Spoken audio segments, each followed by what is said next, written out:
Hi, everyone, and welcome back for the first time in 6 months to Be Diced Adventures presenting the Dimensional Dial of Dr. Diago.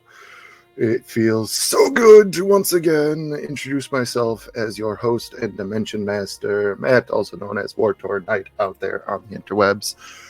Oh, I'm gonna cry. Okay, we're good. Hi guys. So for those who haven't seen us in a minute, just as a reminder, this is our dimension hopping shenaniganry that we began this channel. Now that I think about it, almost exactly 2 years ago, because I believe that was October 30th. KJ is about to correct me. Yep, there it is. Oh man. So yeah, 2-year anniversary is in fact October 30th. You remembered. I did, as I looked down at the calendar in this last moment. It's such a special moment for us. So it's like 3 days past the anniversary. 3 days late, but hey, we're still here. We made it. We here. We out here living in shit. So here we are again with the one that started it all for us. Again, I'm Matt. I have been wrangling this particular box of kittens this entire time. Allow me to give my wonderful crew of players time to reintroduce themselves. Starting right across the top with Taylor. Hello, my name is Taylor, also known as Nerdy Pinup Girl on most social media platforms, mainly active on TikTok and Instagram. If you like Smashable Monsters, cosplay, special effects, makeup, D&D, and nerdy shit, you should totally give me a follow. But today, I am so happy to be bringing back the one and only Xanthe Nightingale, the sorceress of the party. She is a escaped lab experiment who is still trying to figure things out on a sobriety journey and is doing her best to protect her found family that she has found along the way on this crazy fucking journey. So she's going to try her best and try to avoid the alcohol, but we'll see how that goes. Next up in line, we have one of our 2 guests for this arc of the story. Joining us for Dimension Number 8, we have the wonderful and lovely Mask Ren. Hi, I'm Ren. Oh, that's the topic. Yeah, I'm here joining in this lovely game of Dimensional Battle of Dr. Diago. I'm playing Janai, who is a monk, ? Currently... You said it wrong. Am I? What did I say? Tarzan, shut the Let fuck him up. go. You'll have your turn, Tarzan. Wait, it's 6 months. You're already starting with this shit again, Tarzan. But yes, I'm playing Janai, who currently I'm a monk. Now currently possibly under the tutelage of Burrow. Who knows? Burrow. That's you, buddy. That's you. You're up. Yeah. I know it's been a while. Hi. It's me. It's I. Just this guy. Victor _ the Story Weaver, or Victor the Story Weaver. If you look it up somewhere, maybe it shows up. I am playing the monk, the blind monk, Borrow. And yeah, I'm rusty with introductions, so I'm just going to leave it at that. Very happy to be here. Happy to have you, buddy. That's an intro enough for me. Going to bottom row, first one up, the gorgeous and lovely Daddy Tarzan. Guten Tag. I am Tarzan of the Deadly Variety. Playing Clucky McCluckerson, the spiritual barbarian guardian. I was about to say Gargarian. Barbarian guardian of the party. Also chaotic chicken, as he pummels you to death with both his hands, his axe, his pikes, his clubs, his javelins that he made from serpent bones. Dude's a walking arsenal and a literal child in chicken form. On to you, KJ. Hello, I'm KJ. I'm the baby of the group, if you couldn't tell. In real life and in the game. But you can find me on most social media platforms at some variation of KJ cosplay. TikTok is with a dot. Instagram is underscores. My Twitch is an underscore. I'm more active on Twitch than I used to be. I do streaming things sometimes. It's my son. That's a whole inside story. But yeah, I am part of not only this wonderful crew of creative people, but I'm also part of another channel, which is of Lichen and Moss, also on Twitch, Instagram, a couple of different places, where I play the gayest ferret you've ever met in your life. He's great. He's Irish. He's a circus acrobat. We love him. That's a hell of an intro of a character. Yeah. It's accurate. Where some of the people in chat are active watchers, and I may or may not have conned them into be like, hey, come watch me play D&D. Well, whether you're here willingly or by force of KJ, welcome. So that being said, we do have one more person who will be joining us in a wee bit. The wonderful, as always, Diavel.cause, Dia playing the Genie Warlock Feyruz and totally trustworthy guardian or guide in this dimension of the party. So we will see them momentarily. But without further ado, if I may, a little bit of an extended last time on the dimensional dial of Dr. Diago, just to kind of bring, since we have several new faces here, everybody up to speed. Our group of adventurers began in a magical world known as Aetheria, assigned a task. A local dwarven artificer had gone missing. They needed to go and find this person because obviously people were worried about them. Along the ways, this group, being Xanthi Nightingale, Borrow the Wandering Monk, one Lovatar, and also, oh wait, that was it at that time. Those three ventured forth and eventually met up with a large anthropomorphic chicken who was accosting a farmer or merchant of some kind. I cannot recall. I believe that it was for grain. Street corn vendor. Corn, that's what it was. Learning that he was recently without a home, they decided that via the note on his collar, he was able to be a wonderful guardian for the party, and decided to take him along. Investigating the home of the missing Dr. Hang on. Which one is it? Not Deanna. Dinah. Not Diana. Dinah Diago. That's what it is. Forgetting my own stuffs. Dr. Dinah Diago, investing the laboratory.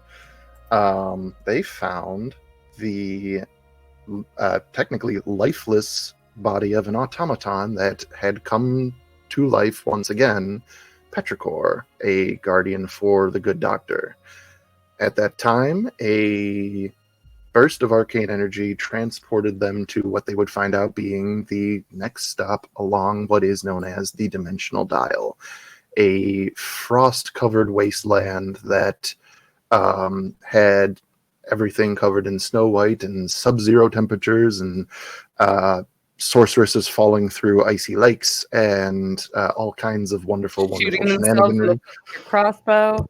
I wasn't going to go that far, but learning now that their task would be to power the dial until it makes a entire journey all the way around 12 different dimensions.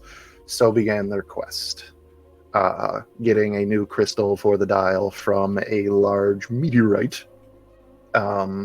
They moved on to another dimension, one filled with great forests and massive fauna that was a nice arboreal wonderland, if only it wasn't for all the trauma that happened there. Forgot that also adding to the party a certain rat monk named Scree that was eventually donned in, now that I'm thinking about it, a white snow ferret coat that was made for them. All of the vibes. Eventually, though, leaving the second dimension, or leaving the foresty dimension, Scree separated from the party as they were then cast into a realm of two suns, a dry, acrid wasteland of, one could say, post-apocalyptic or potentially pre-apocalyptic dangers, as they found out that this dimension was the result of a certain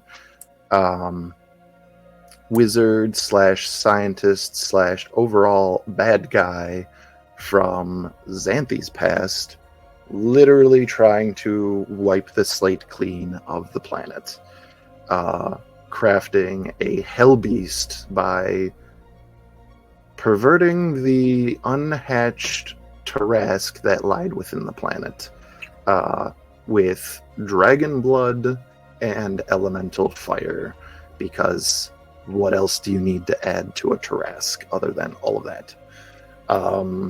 The party, literally running away from the apocalypse, landed themselves in another one, specifically a nuclear apocalypse, as they were thrust into future United States of America.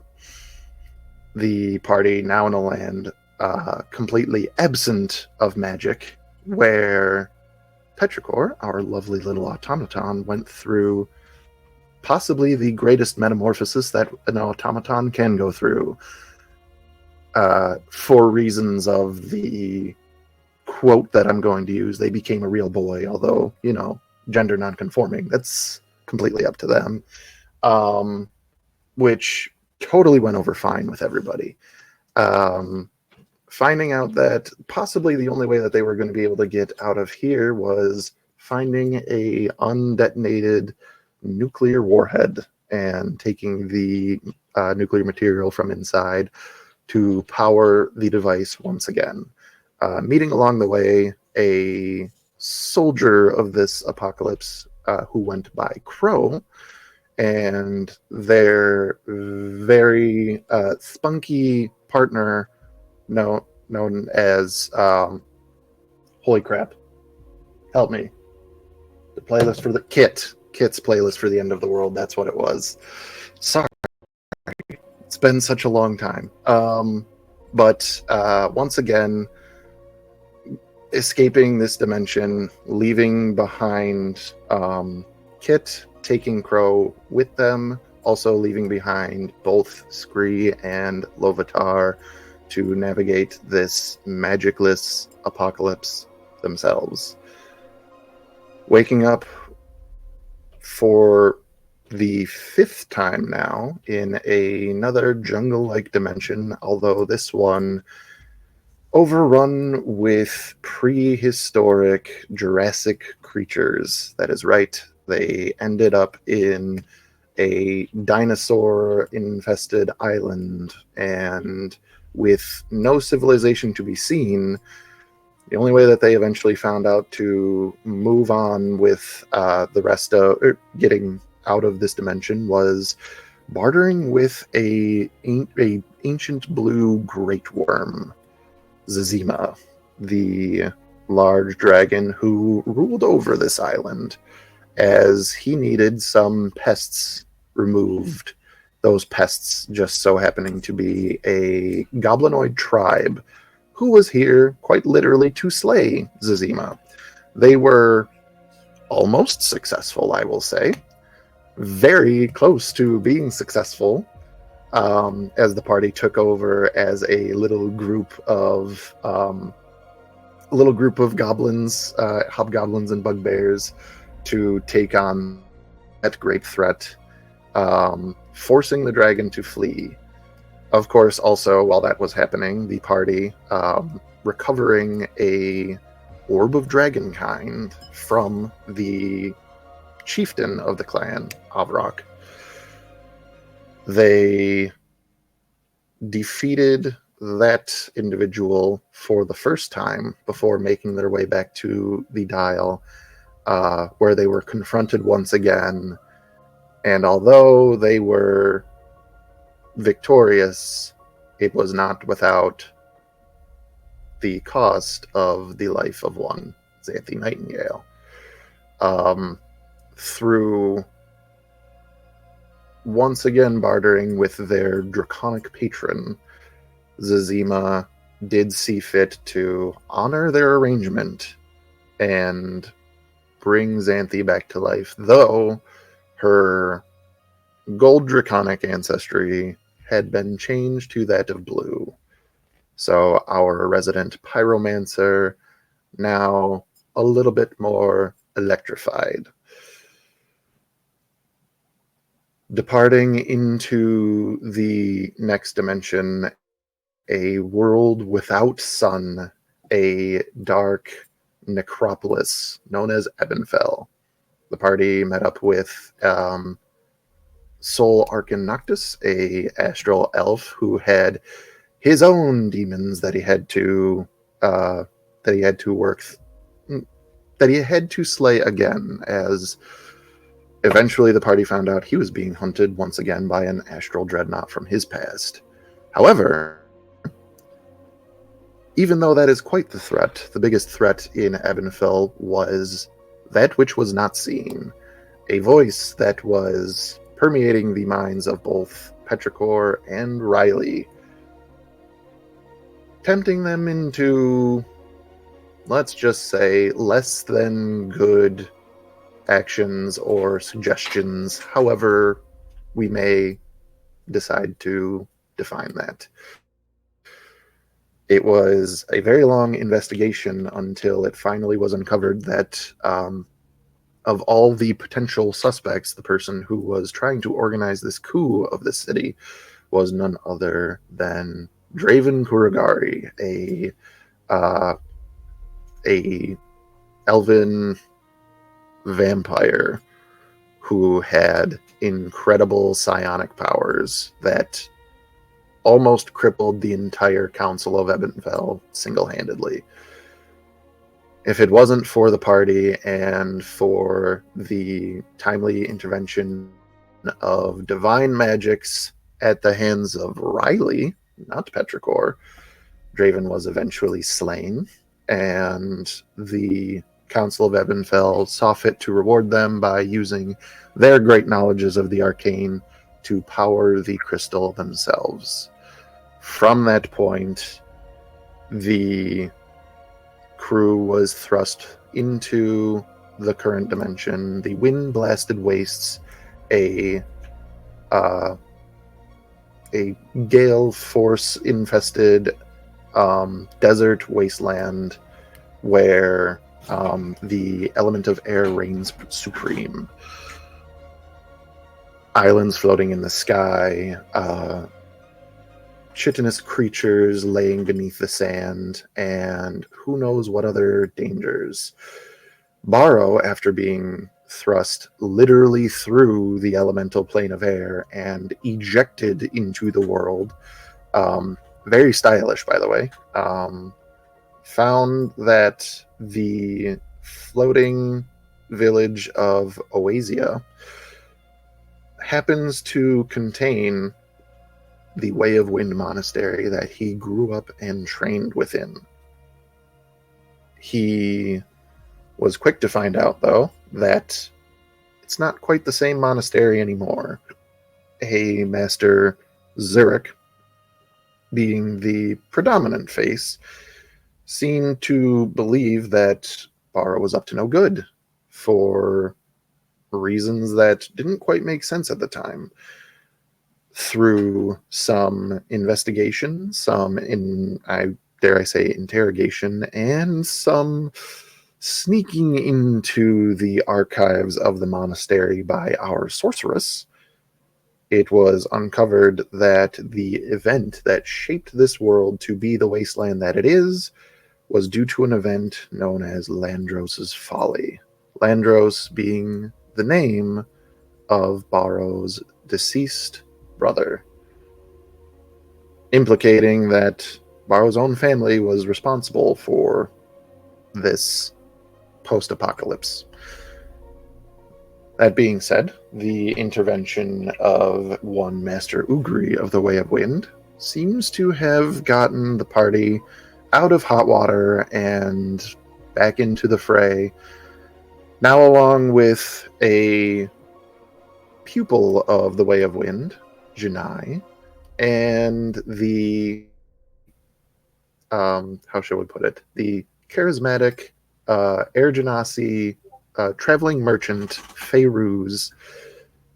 They now seek out an ancient buried temple where there is potentially an artifact that they may use to power the dial once again and move on to even greater mysteries.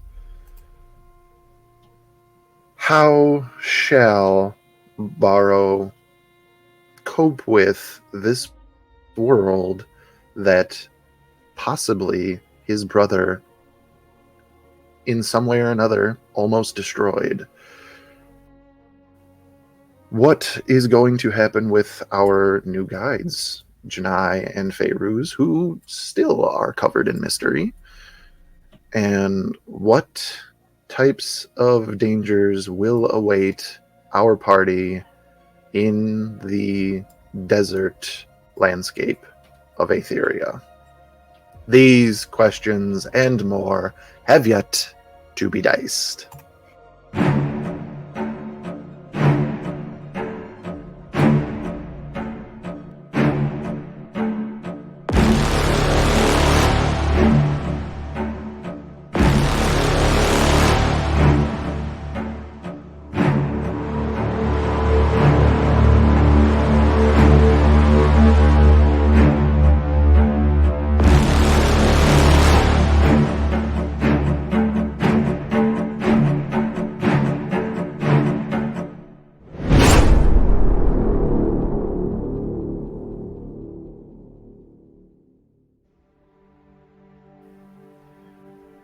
We return to quite possibly what can be the most wholesome scene to come back to after 6 months. The party gathered around each other, enjoying mangoes for the first time for most of them.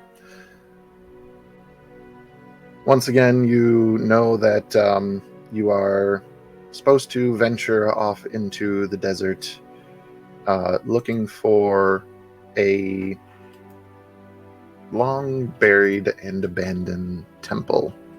Of what or to whom, nobody knows. However,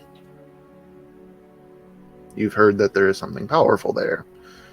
Something that originally intrigued Feyruz, but could potentially interest all of you. The dimensional dial requiring vast sources of magic that will power it and thrust you from one dimension into the next. You know that this journey is going to be challenging. You know that you've already faced several sources of drama and some lighthearted moments in this windy, breezy dimension that you are in.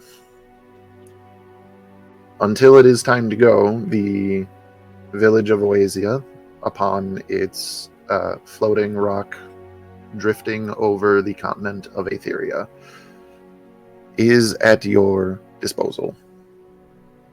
You are rested. You are well fed. What, pray tell, are we going to do before we depart into the sands? I would say Clucky would be partaking in a series of graffiti, writing his name continuously on every surface he can possibly find, now that he knows how to write his own name. Is this how the party is unable to continue because of vandalism? Clucky's already done vandalism. He stuck his club against one of the pillars in the monastery That is true. to try and find you guys. It worked. Because Xanthi's like, what the fuck is this giant chicken doing? Yeah, no. Clucky's very proud of his newfound ability of being able to write his own name. So, yeah, he's writing it any chance he can. Oh, wait, you only learned the alphabet in English. You didn't learn how to spell your own name. That was That's probably next lesson. No. He went to a day of school with the other Right, kids that and was is- taught how to that is write his name. Common. That is common, I not mean, English. sure. It's still his name. True. I was trying to figure out, though, if it was going to be saying Clucky twice in 2 different languages as he's graffitiing it. So, But I he don't hasn't think learned how to he write his name in English. I think we Right. got to the letter G in English. Something like that, yeah. I think Almost, I wrote yeah, it that's down right. somewhere. Because he didn't make it through the whole alphabet. That's No, Yeah, he because was he getting was frustrated. gonna have an aneurysm. Oh, simple Clucky. We love him.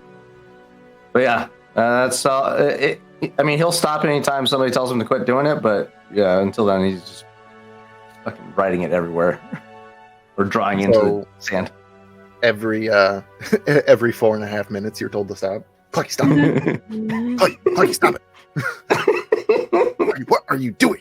Xanthi just gets like a spray bottle and just starts spraying Clucky down anytime he tries to like do graffiti on the You wall. sort of imagine the whole temple being written with like Clucky's name, all the walls of the outside of the temple. Well, you Including guys the were very you guys bottom. weren't staying at the temple. You were I know, staying I at know. the Fat Pilgrim. I know. I had the horrible nightmare Just the visual. flashing before my eyes because Clucky can fly, so he could fly all the way to the whatever level In the middle of the night. Yeah. Oh boy, where did he find neon paint? So that is another good point. It is a new day, and Clucky, you did have a nice little moment where you did learn at the local school under the tutelage of one Miss Carey. And Oh, it's a new day. I gotta do a roll. this is true, and because it's a new day, Clucky, you hear singing as the dawn comes. Just before he was about to say, wake the fuck up to everybody. Again. Does Xanthi need to make her hangover roll or her sobriety roll as well? Yes, Why is that so although loud? I believe that you have advantage on them Advantage. now. Currently, Yeah. because she dropped that motherfucking Okay, barrel. cool. It cause mangoes. Oh, thank the Lord, because that was a fucking 2 for the first one and an 18 for the second. Hell yeah. Gang, gang. That being said, hearing the voice and remembering what he said to the kids the day prior,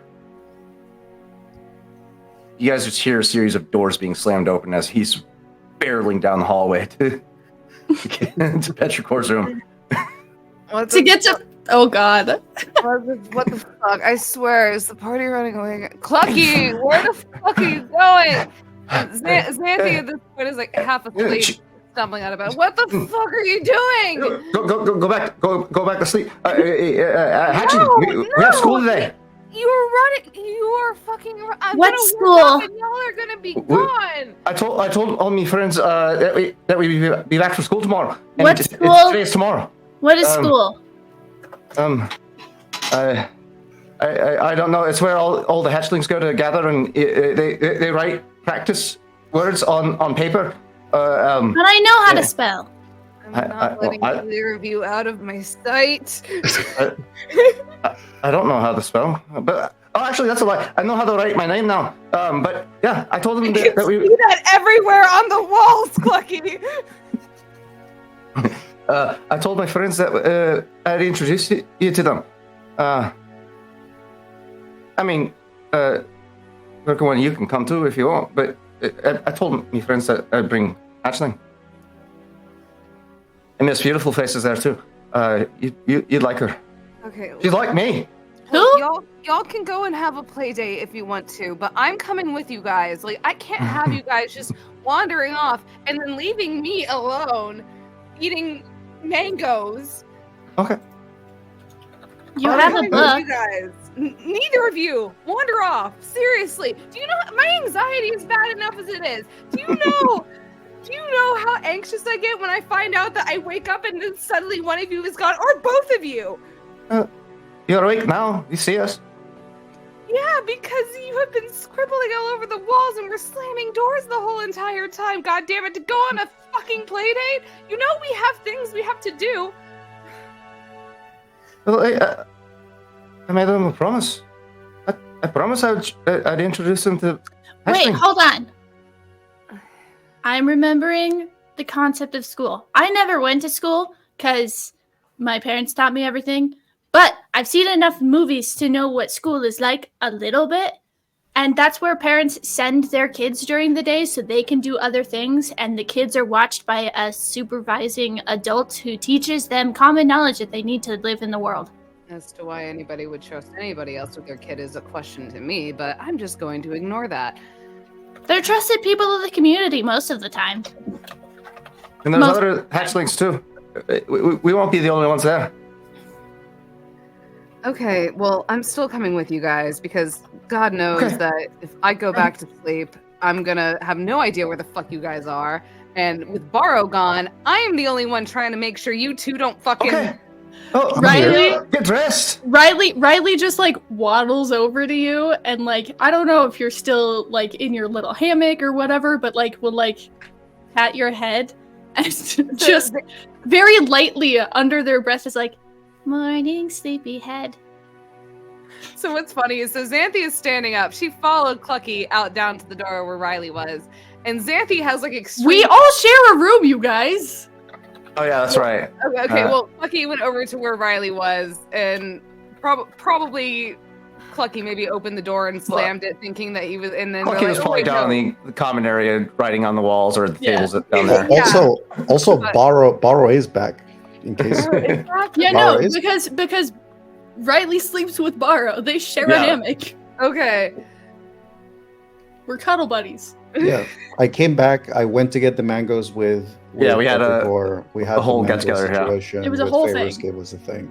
No, Xanthi is out of her reunited. hammock, but she has like major bedhead. She doesn't have any. She doesn't have her robe with the arch magi on currently. She kind of just has like the same black slip that she always wears with her long sleeves and tights, and her hair is an absolute mess. But as Riley goes and reaches up and just starts patting her head, doing the whole grumpy, sleepy time thing, she kind of sits there for a moment, and you watch as her face just kind of softens, because for a second, it kind of reminded her of like a lullaby that her mother would sing her. And she would just kind of look at Riley and just kind of ruffle their hair and just go, you're a fucking weird kid, but... And then Riley turns around to go get their bag, and like as they're going over, it's like doing this little waddle dance, and it's just like humming under their breath. A little bit dangerous, my friend. Okay. I'm going to go wake Borrow up. You guys do not go anywhere until I come back to your phone. Borrow's the first one's up.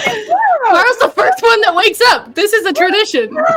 Between Borrow and Clucky, they're the two early risers of the party. Okay, well then Xanthi's gonna be like, okay, we need to find Borrow before we go anywhere. And He's just standing there with all your shit in his hands, like, hurry up, let's get rest. Xanthi just sighs and she starts putting on her fucking armor and just like her fucking bracers and shit, and she's just kind of grumbling. She goes like, fucking wake up early, slamming fucking doors. Clucky's written his name all over the fucking wall. Now they want to go on a play date. Borrow's off doing Borrow shit. Like she is. He's practicing his meditation out front, probably. Xanthi might have His woken Tai up Chi. not feeling hungover, but she is not a morning person. Am I going to try to squeeze as many epic musical references in one session as I can? Yes. Probably. All right. Let's make our way to school. Okay, know I'm what it ready. means. All right, let's go find Borrow, or I guess I don't know. Maybe Riley Borrow will go over and grab Clucky's hand, and they're just like out the door. Xanthi's just like, no, wait for me, God fucking damn it! Oh, Borrow will find us, whatever. And she's gonna like she's sitting there, she's like, God damn it, he always fucking disappears, and then shows up at the most weirdest fucking time. She's out of nowhere, and she's trying to keep up with Xanthi or with Riley and Clucky at this point. As we make our way down to the common area, you will see like every table surface has Clucky's name etched into it. Why am I picturing it like exaggerated sigh as Xanthi goes throughout the room?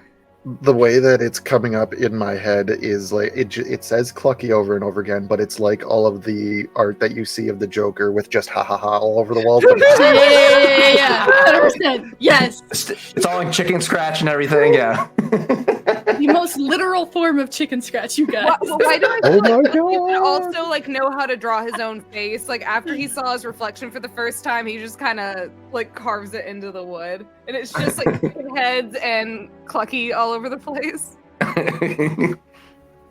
Yeah, Clucky's ecstatic about this newfound ability. He's gonna become the new god of this realm. But yeah, leading the party out to the area out front of the tavern. Hopefully, Borrow's out there, so he can brag about school to Borrow as well.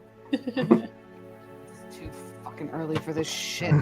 I would Wake say up that and fucking Borrow sunlight. actually, one of the things that Borrow did after the eating of the mangoes and stuff was he actually kept a few seeds, and in the morning when he woke up, he went to rinse them and clean them and put them under the sun to like dry them off. So he actually now has on his bag a collection of mango seeds. Or his first mangoes. I like Yeah. that. It's adorable.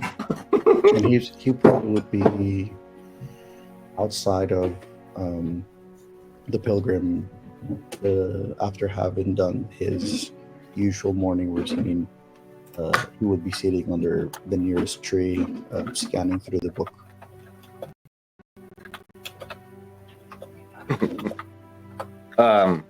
As they're walking out, Cluck, I was about to say William. No, I do not. Clucky would be detailing every event that he partook in, especially going into how beautiful he thinks Miss Beautiful Face is.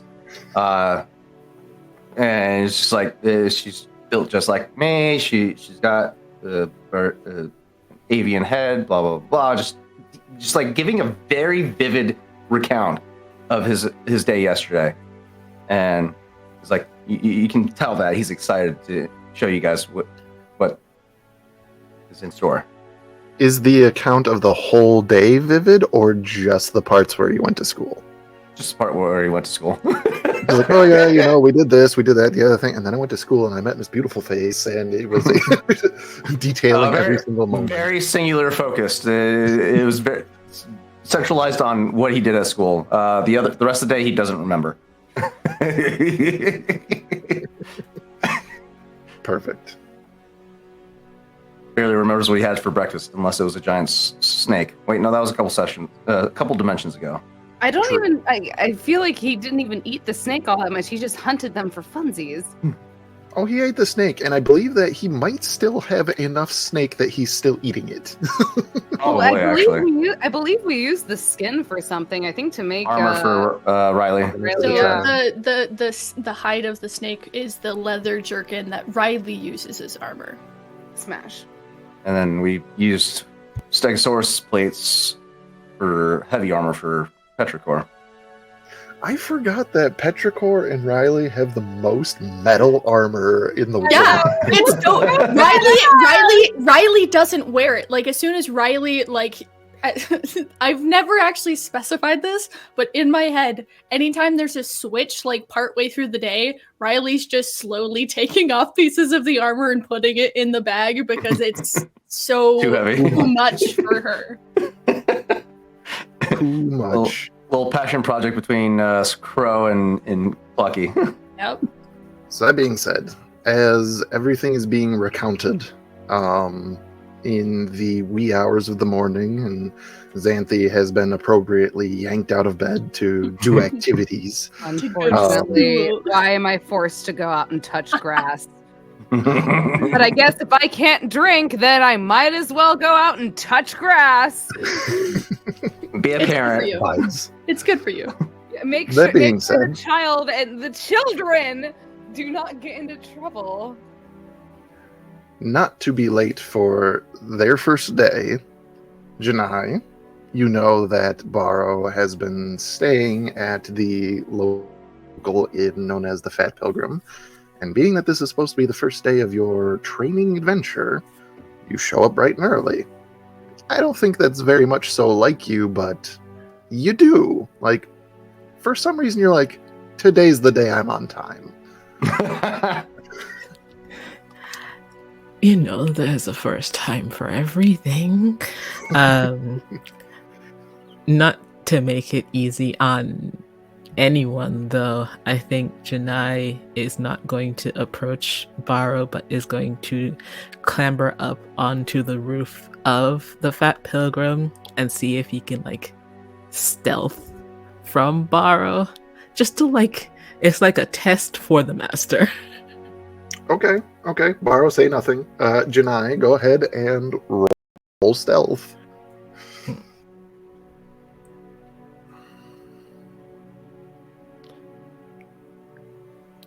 Not my best. 21. 21. Barrow, what is your passive perception?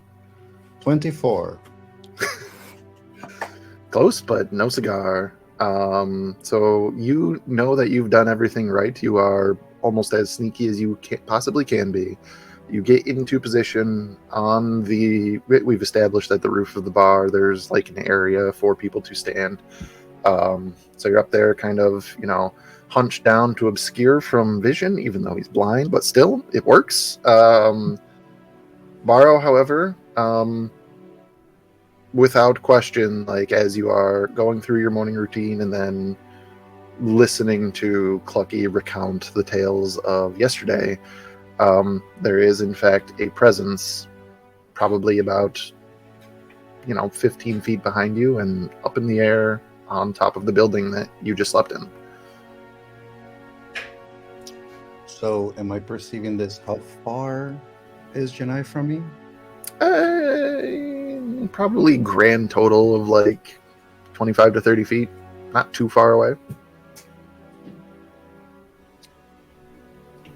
Based on the environment, would I know whether or not Janai currently and I are like in like sight, like basically like, am I aware that they are in a position where they can see me? There's like a little ledge for safety on top of the bar. So whenever they peek over to like kind of see you, that's how they would see you.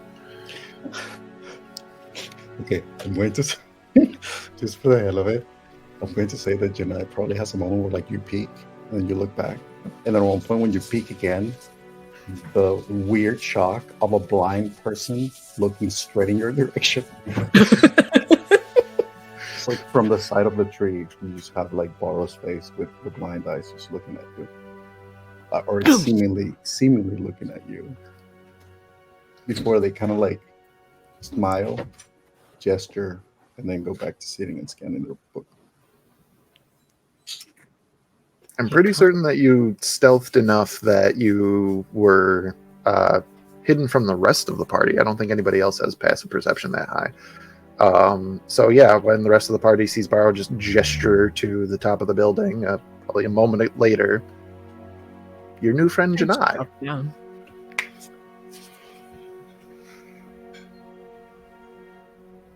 In your minds, greetings.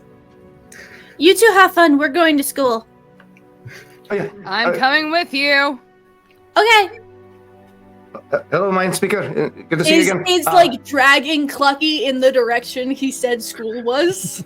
Xanthi's sitting here and she's just like, God damn it, this is. I would say Xanthi would probably have to like jog at a brisk pace because Clucky and Riley are actively hauling it. At this point, Xanthi is so tired. She has activated her dragon wings and she's just hovering, floating behind. I 100% believe that, like, at some point, Riley couldn't keep up with their tiny legs, so Clucky just, like, swung and is piggyback styling Riley. No, Xanthi is straight using every moment she can to dash and keep up with Clucky, because I'm pretty sure Clucky's, what's Clucky's distance? Because Xanthi's is only 30. He's a fast boy. He's a fast Yeah. So is Riley, but Riley's little. So she only has 30 like flying distance and 30 50. walking distance. What? 50. He's got 50. Flying. No, it's actually higher Yeah, than that because so- base for an Aarakocra is So 50. Xanthi is actively dashing. 65, yeah. Xanthi is actively dashing with her wings, trying to keep up. Just swerve, like you see her just kind of swerving around people, probably getting a few weird looks here and there. But at this Clucky's point, like breaking Mach speed 1. at this point, she is like, these babies are not going out of my sight. Just watch him break the We're sound going to barrier. school! It's gonna be like parent-teacher conference. Like Xanthi's gonna so. So, Yeah, adorably as we so. rush past, shouts out at Borrow. Like, blind one, we're going to school. See you. Bye. Don't worry, 100%. I'll watch them. Just take care of whatever you have to do, and if I fucking call you, please fucking come. God damn it! We have that Earring the lightning if there's a problem. earrings for contact! Oh yeah, that's right. We do have those. Oh, I forgot. As long as Riley puts theirs back on. Yeah. No, Riley had. Wait, Borrow Okay. doesn't have his because he destroyed his. We had an extra that I Oh, gave yeah. to borrow. Oh, okay. Yeah. This No, is but true. Xanthi will be like, I'll fucking call you on the mine thing if we fucking need you. Either that or just follow the lightning. And she is actively following Clucky. She knows Barra can take care of himself. She's more worried about these two because We're going to school! What could possibly go wrong? the last time Roland, she you saw say that. Clucky, he was hitting a club against a Don't say pillar and the baby just went and disappeared. So yes, fine. Xanthi is going to be fucking worried. It's either that or she goes to a fucking bar. What would you prefer? So before we start day drinking, yes, the children excitedly run off to school with Xanthi tailing behind. They're not trying The to first evade time- Xanthi, so The first time that sentence has ever been said in the history of ever. The children excitedly going to school. pretty much. But yeah, they're not trying to evade Xanthi, so even though they're fast, it's not, impossible to keep up with them. It's just rather comical to watch these two sprint through a city street or fly over a crowd, and then Xanthi shortly following afterwards. Some funny looks, not more so that you're flying or that you have wings, but more so at the ferocity in your eyes as you're chasing children. Back at the Fat Pilgrim just outside, Borrow with new pupil Janai on the first morning of training, and it looks you good there, Victor? Okay. So yes, I don't believe that Borrow has taught anybody other than Petrichor and Riley, some basics. So how would Borrow like to approach this first day with a new student? I think Borrow, once Janai joins, he closes the book, puts it away, stands up, grabs his staff, and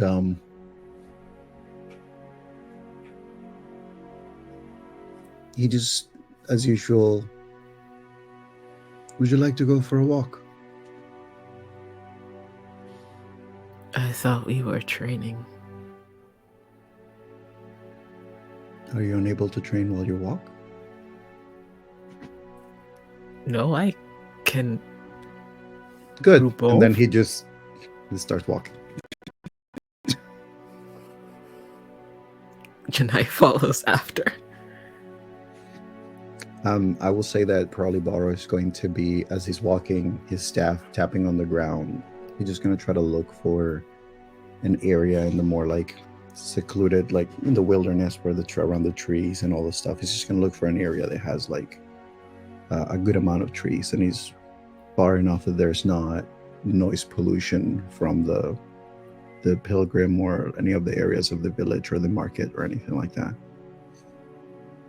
And now, while that walk is happening, he probably would ask, "So tell me, Janai, what led you to the way of the wind?" I've been here since I was a child. So not a choice. I suppose not. They did me a kindness.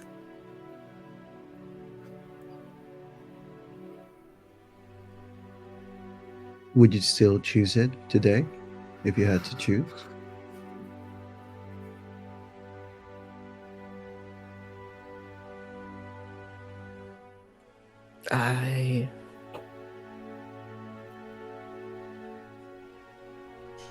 I haven't thought of that. Yes? No. Are you asking me? No?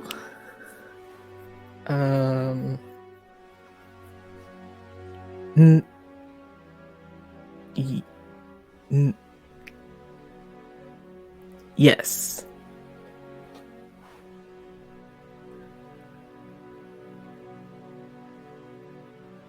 It is all right to say, "I don't know."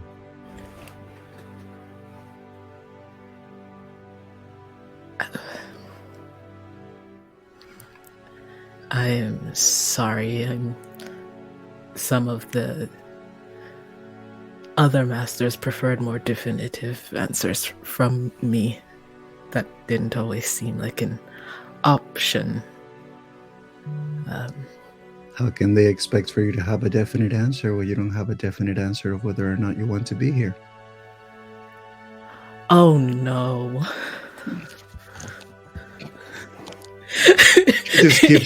He just keeps walking. Janai has this moment of, oh, Master Luke, what have you done to me? And he's gonna find a clearing. He's just gonna gesture for you to be like, "Would you mind standing over there?" Okay. Goes into position. Are we having combat? You see Baro, after you stand, moves to the nearest tree, leans against it, slides down, sits, takes out a mango from his bag, and starts peeling it as it just goes, "You can begin now."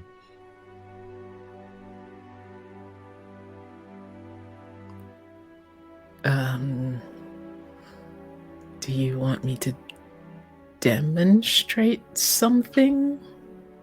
Or meditate? Or... I'd like you to teach me the way of the wind.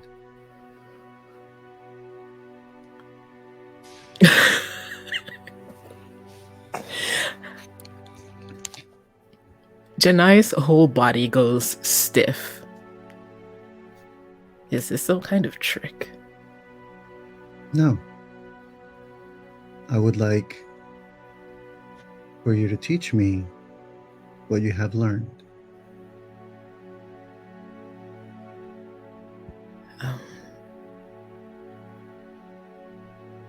Today? Preferably.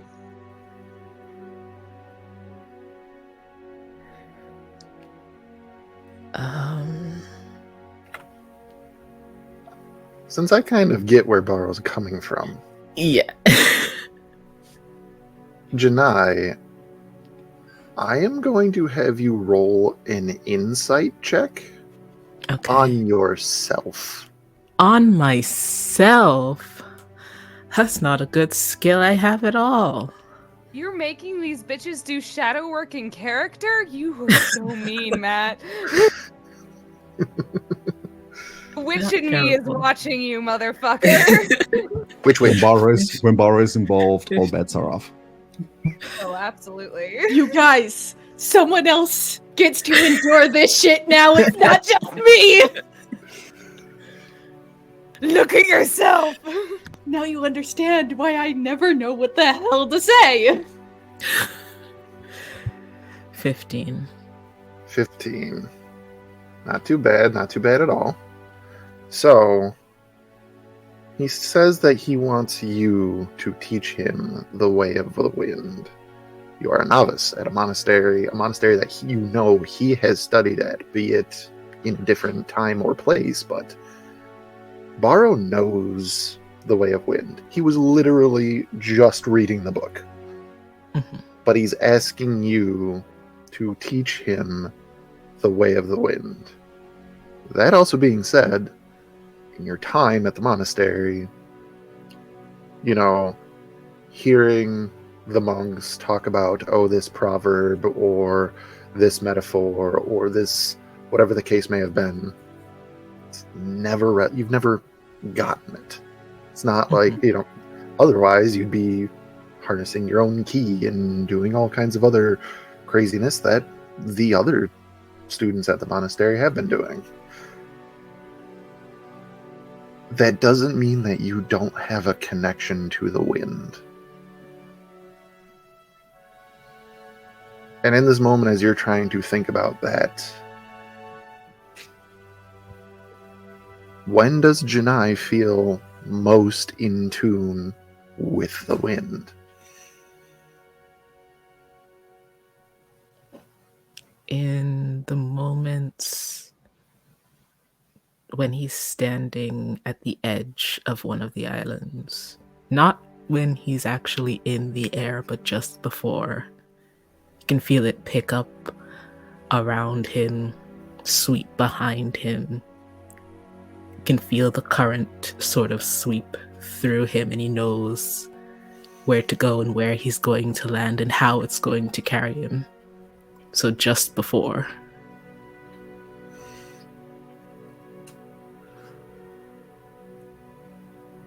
You're not too far from a edge of this particular island.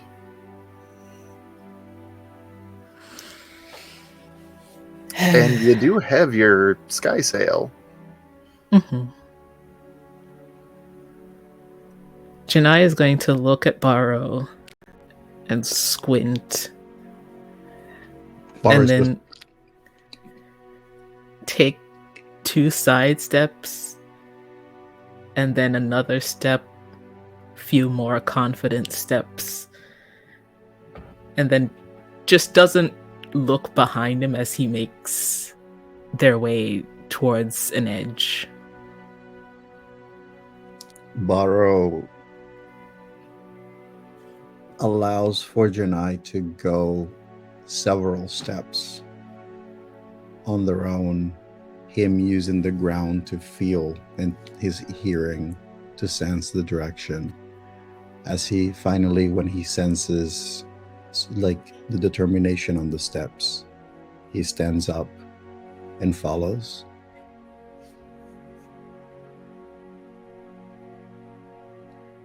Yeah. You approach the edge and you already feel the updraft as you're approaching, moving through your clothes, against your skin, through your hair. And it is just like what you were speaking about a moment ago, where you can feel how the wind is passing around you, proverbially through you, and almost seeing, like you said, where you will end up if you take that leap. And as you are thinking about it, your toes are over the edge.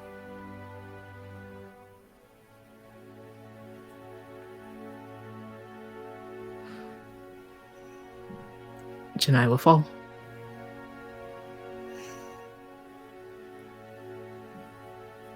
Make an acrobatics check for me. All right.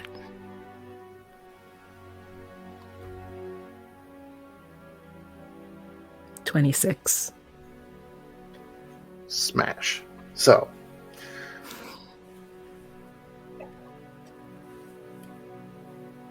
Borrow, sensing the footsteps through the ground, and then that brief moment of pause before those vibrations stop.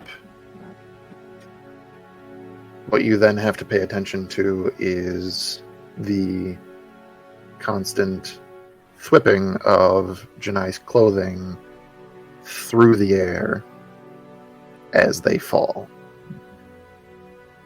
Janai, Mhm. with your sky sail at the ready as you need, what does Baru see Janai do after they begin falling through? There is always a moment where Janai, at an angle, just begins to rocket towards the ground, but there is no panic. The wind catches up with him, and then the moment that there's a shift of current, the sail flattens out, and he picks up, almost doing a bit of a loop-de-loop as he goes back up, and begins to spiral, like almost like a flower in the wind, just turning and twisting and twisting. And then the sail snaps shut again, and Janai begins to come back down and lands. Not quite at the edge where he left, but just a bit inward.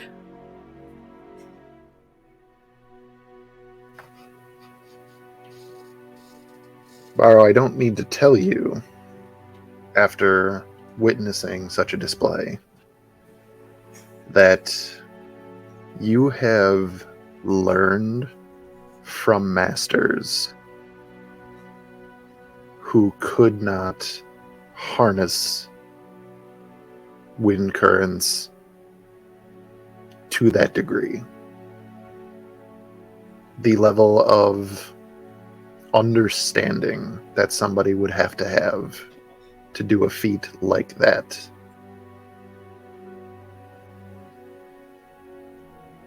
I will say that the way that this translates to Borrow's senses is a combination of the steps when Janai was moving to the edge, in that sort of echo sonar perception that he has, kind of like going through, showing the silhouette of Janai, the figure, and then the echo, and then the echo, and then suddenly there's that, like, it's almost like a silent, like a hit mute when the body just leaves the edge. And then the listening shifts from being the ground vibrations to being the whispering of the wind. And so the clothes happen, and then the sail moves, and that flapping of that sail is the thing that then he hones in. And it's almost as if he is able to hear how the sail flaps and shifts with Janai, as if they're doing it at the same rhythm of the wind. Like if there was a tempo to the current, Janai is hitting that tempo, and with no rushing or dragging. And so when finally Janai lands, he slowly sort of turns their direction, and then he smiles. That was beautiful.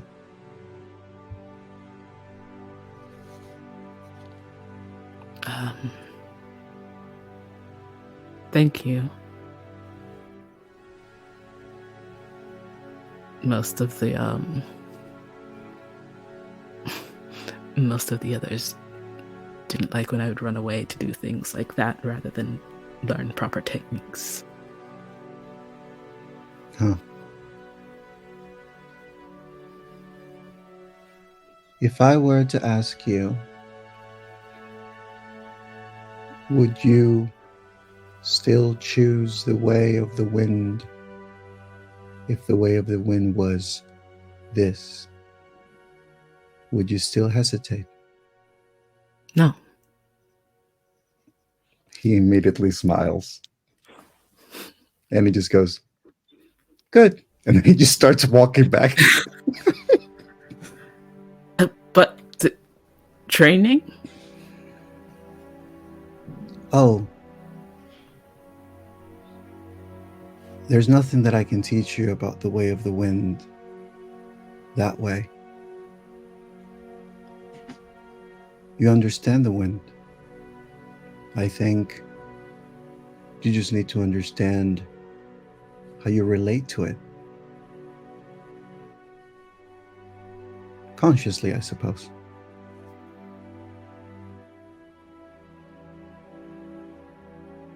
Cautiously. Janai, realizing that Baro is several steps ahead, like just and starts to follow after. He continues to speak as he just goes, were you actively thinking while you were in the air?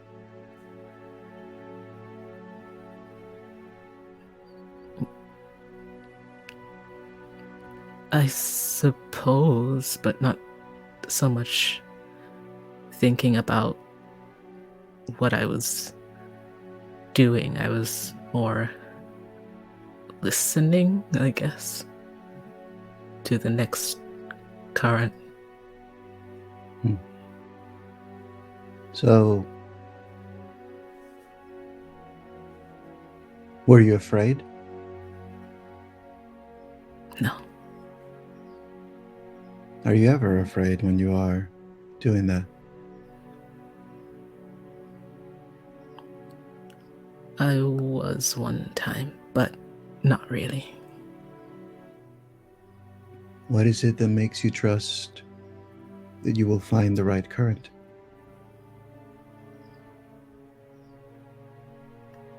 I have to. Why?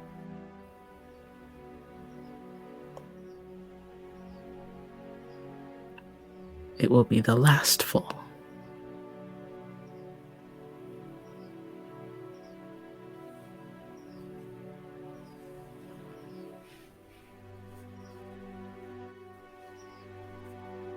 All leaves fall, alas fall.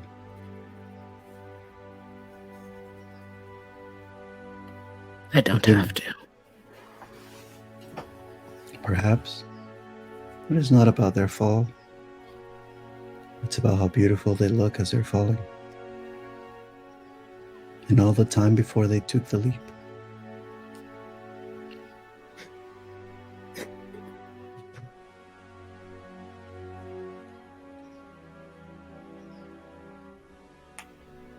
I don't want to fall yet. Good. I don't think it's your time yet anyway.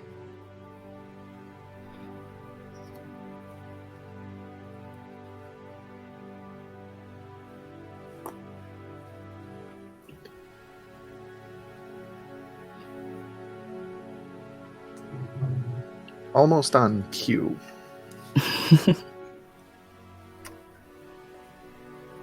After this little heart-to-heart has happened, with a little bit of rattling crystal against other baubles, a little puff of smoke that eventually produces the form of Feyruz. Yay, welcome, Dia. Dawn, it's Dawn. Why are you awake tonight? Fairs, I have training with Varro. I think this is training. Training has never been a reason to wake up early before. But I'm glad for you. Ah, what did I miss? Why is this not training? Well, it's not terribly traditional, I don't think. And? I think I'm still learning. I know I am. That's good. Learning is good. Learning means new opportunities. Yes, that is true. I do have my very dangly earrings. I'm not sure if you can hear this. No.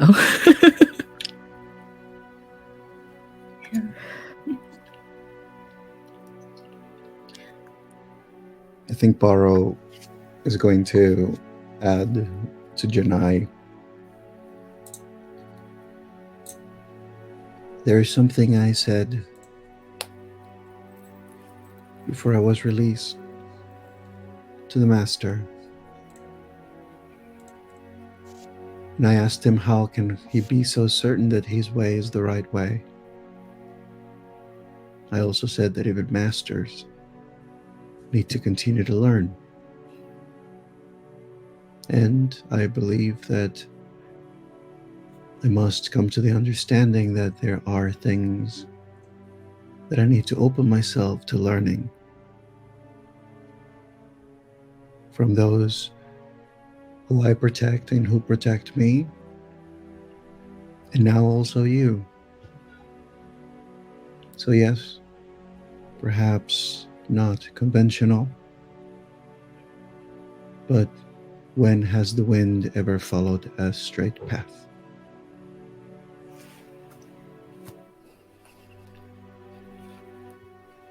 I think, Fairuz, you see Janai's eyes light up in a way.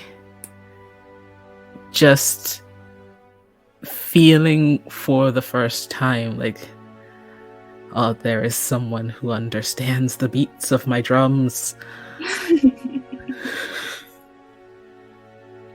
Avery sees it and just smiles very softly and says, I think you have found the one who sees the difference between the wind of our kind and the earth that we stand on. The wind changes. The ground is changed. Otherwise it is solid and unmoving.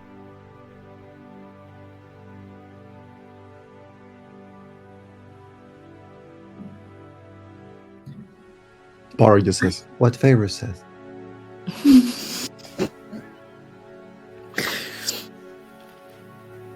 Don't mind me just sitting back here, just absorbing all of this because it's fantastic. That being said, Fairuz, even though you did just emerge from your bottled respite, you are still aware of what happens outside while you are within. So you do know that Xanthi, Clucky, and Riley have gone to school. You also know that the party is destined to begin their journey into the desert looking for Saban's temple. Provisions. I would have bartered for provisions before going to sleep. At the end of the day, when the prices are at their lowest, so no one wastes anything. Perfect.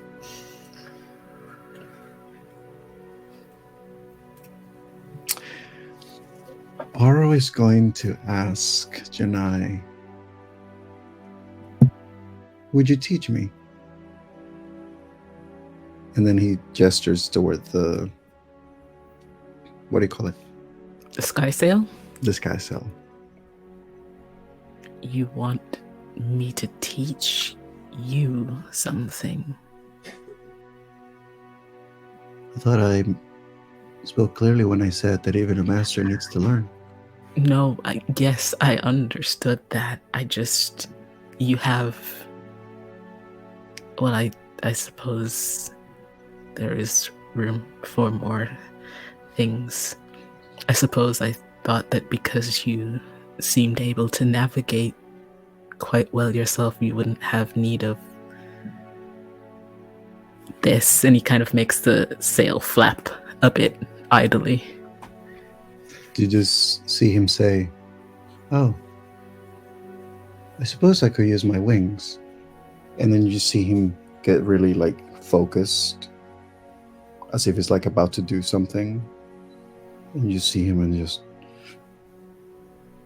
"But I don't have any."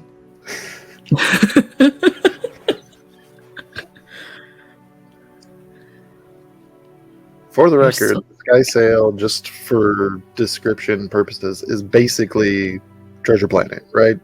What he rides in the beginning. So, picturing the blind monk on a Sky Sail. What could possibly go wrong? So I totally thought so. I've had a Sky Sail in another campaign. Granted, it could be very different. I always thought it was like the Avatar fan. That's what I thought a Sky Sail always was. Considering it's the path of air, but if I'm wrong, that if it's one of those solar, it's wind powered, still physical, not like a solar energy sail or anything like that, but literally made to capture the wind. It was great. It was a reskinned Broom of Flying. Right. Oh, okay, interesting. I like it. I like it. Gosh. But yeah, Janai's Sky Sail has no power or automation by itself. Janai has just learned to use it to capture the right air currents that they need to propel them in the direction that they need to go. Falling with style, as some might say. I mean, if you wanted to fly, I could make you float. And if we push you towards the wind currents, then maybe you can glide? Or would that make you a sky kite and not a sky sail?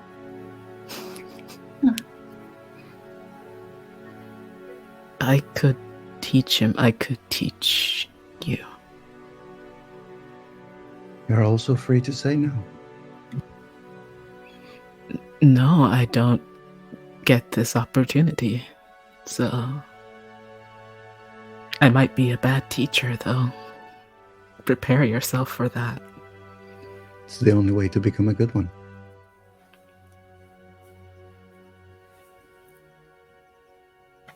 So, shall we reconvene at school? Meanwhile, across town, not a very long distance away. Let's try this music. I'm also going to say that in that school, Matt, there are the children of this dwarf and this tabaxi. You better stop it. You better stop it. Canon! Make it canon! Yes, it's just Tabaxi and Aarakocra.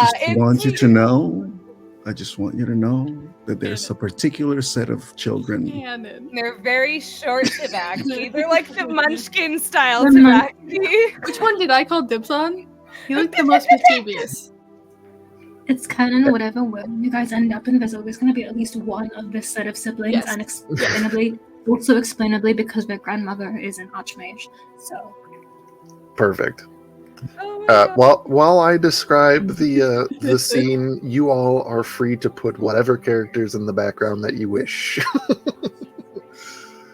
That being said, we come upon the vision of a single room school, a room, majority empty but filled with small desks or tables with different juveniles of several different races all gathered here with, scroll, ink and quill, or perhaps charcoal pencil of some type, ready to learn whatever the lesson of the day happens to be. Standing in front of this class, preparing some notes, a white feathered Aarakocra with the head similar to that of a dove.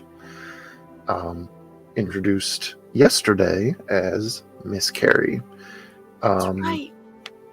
The group enters with all manner of young children sprinting around them, trying to get their seat for today's lesson, as Miss Carrie looks up and says, "Ah, Mr. McCluckerson, and you've brought some guests." Hi. Hey, Miss Middleface, this is my big little sister, Hatchling. My name's Riley. Nice to meet you, Riley. I'm Miss Carrie. And then this angry one back here, broken one. That's Xanthi.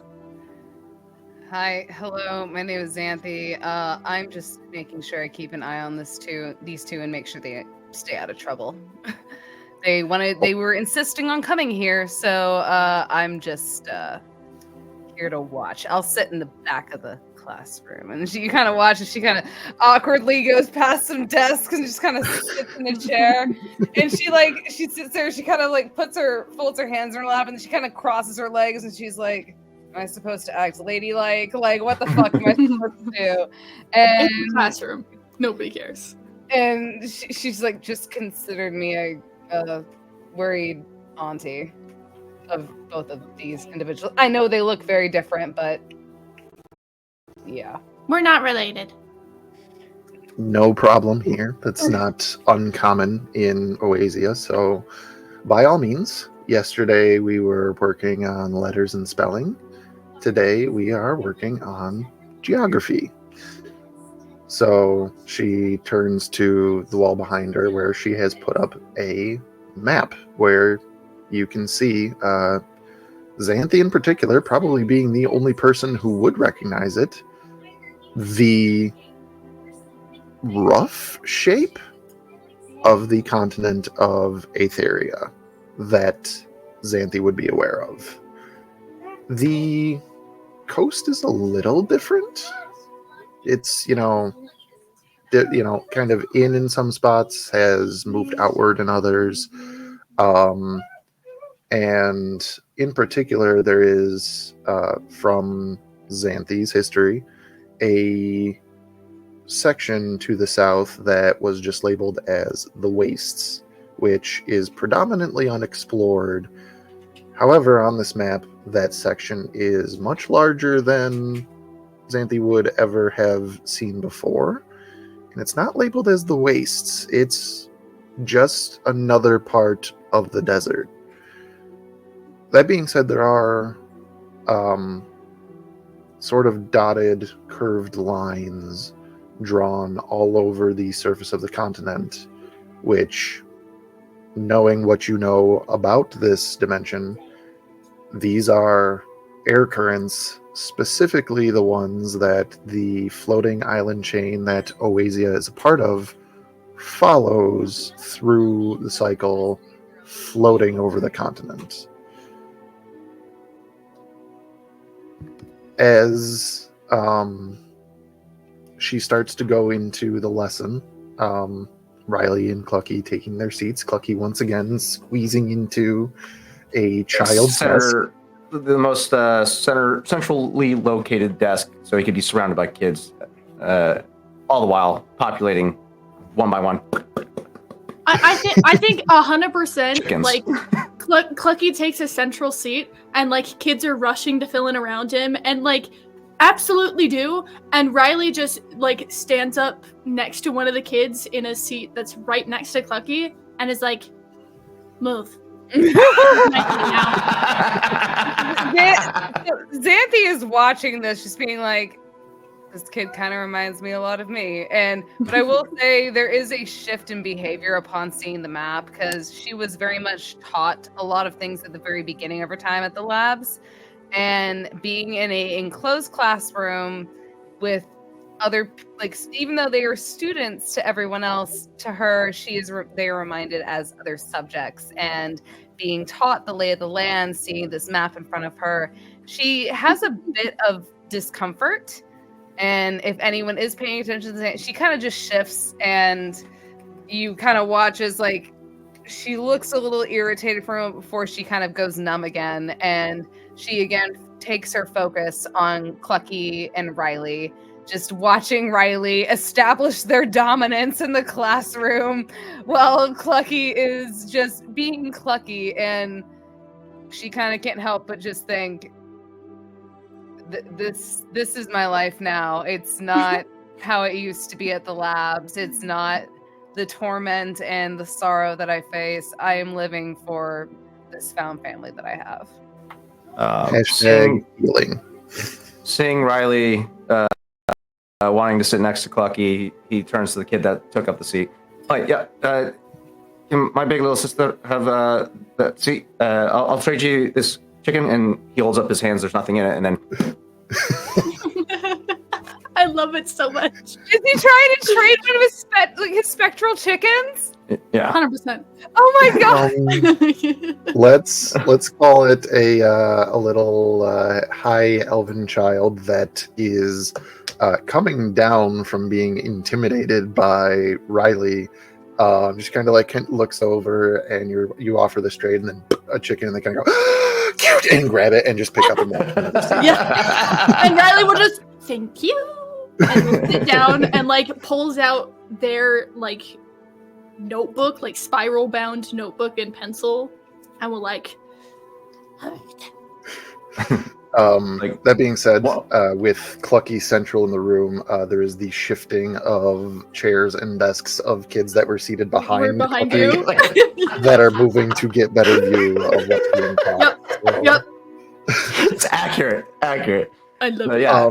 One by one, each kid gets like a little spectral chicken on their own desk as they all one by like popcorn. So is Riley's appears on their head. Is Clucky the only one who sees them, or does the party see these? No, everybody can see them. Everyone can see these chickens. It's a thing. They manifest on based off of his emotional state. God, I would be so concerned. That was a nice catch. If I saw that. That was a nice catch. 10 out of 10. Thank you. I was attacked with Reese's, which is the preferable way to get attacked. Real. Smash. Just leans over to Riley. That's this beautiful place. I told you about her. Her name is Miss Carrie. That's beautiful. That's got it. Miss Carrie. Use her name, Clacky. It's only polite. She has responsibility here, so you have to respect her authority. Miss Carrie. Carrot. Carrie. Carrie. There you go. Good Carrie. job. Proud of you. While this private lesson is happening, the actual lesson is taking place as Miss Carrie starts to talk about, in very layman's terms, how the air currents do carry Oasia around the continent, and explaining why, they have different seasons, why, sometimes the sun sets over here, sometimes it sets over there, because everything's constantly moving and shifting. For the sake of brevity, we'll say as this lesson is actually getting started, that is when Baro, Janai, and Feyruz would join everybody in the classroom, maybe standing outside or whatever, but you would have been invited in to kind of sit along the back, much like Xanthi is. Janai and Feyruz, this is all common knowledge to you, but you do see a map with a what they call an air current map that would dictate where these islands are at certain times of the year. That being said, you do know that for this time, the islands are sort of at their most northern arc, making a sort of counterclockwise motion around the continent, which Feyruz, give me a history check. Let's roll some dice today. Yeah. That is a 18. 18. Based off of where you were told that Saban's temple is supposed to be, you know that this is actually very fortunate because this is as close as these islands are going to get to it. Pretty much like tomorrow, it's going to start to be like, maybe 15 miles further away. The day after that, another 45 miles, whatever the case may be. It's going to start to get exponentially further. So while we aren't exactly needing to rush out of the classroom immediately, this is almost serendipitously the perfect time of year for you to make this journey at your patron's request. However, what you can see on this map, because it's not any map that you've ever used before, you have your own, there is something pictured in the area where you know that this temple is supposed to be.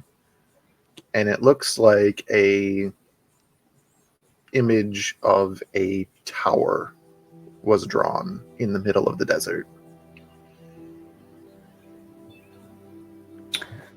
Feyru sort of situates herself at the back of a class when they enter with Janai and Bara. They sort of lift one leg up as if to sit cross-legged and then lift the other, but rather than dropping to the ground, they just stay hovering in that spot, sitting cross-legged in the air. They turn towards where Saban's temple would be, and just sort of using their hands to indicate like length and time of distance as one would use to navigate while in the desert. It's almost just like, yeah. That's very fortunate. That's very fated, I think. Fated is a good word, yes. And just sort of muttering to herself, and then looks down at this map. Just goes, that wasn't there before. Miss Carey will stop and look over and kind of do a double take of the map. Are you referring to whatever this structure is here? Yes. When did that get there? I'm not sure, but I did have this map updated by a cartographer with the last cycle. They said that this was the first time that they actually saw anything resembling a building out in the desert, so they added it to the map. Curious. They turn to whoever's like closest to her and just goes, this is very fated. We should make way as soon as possible.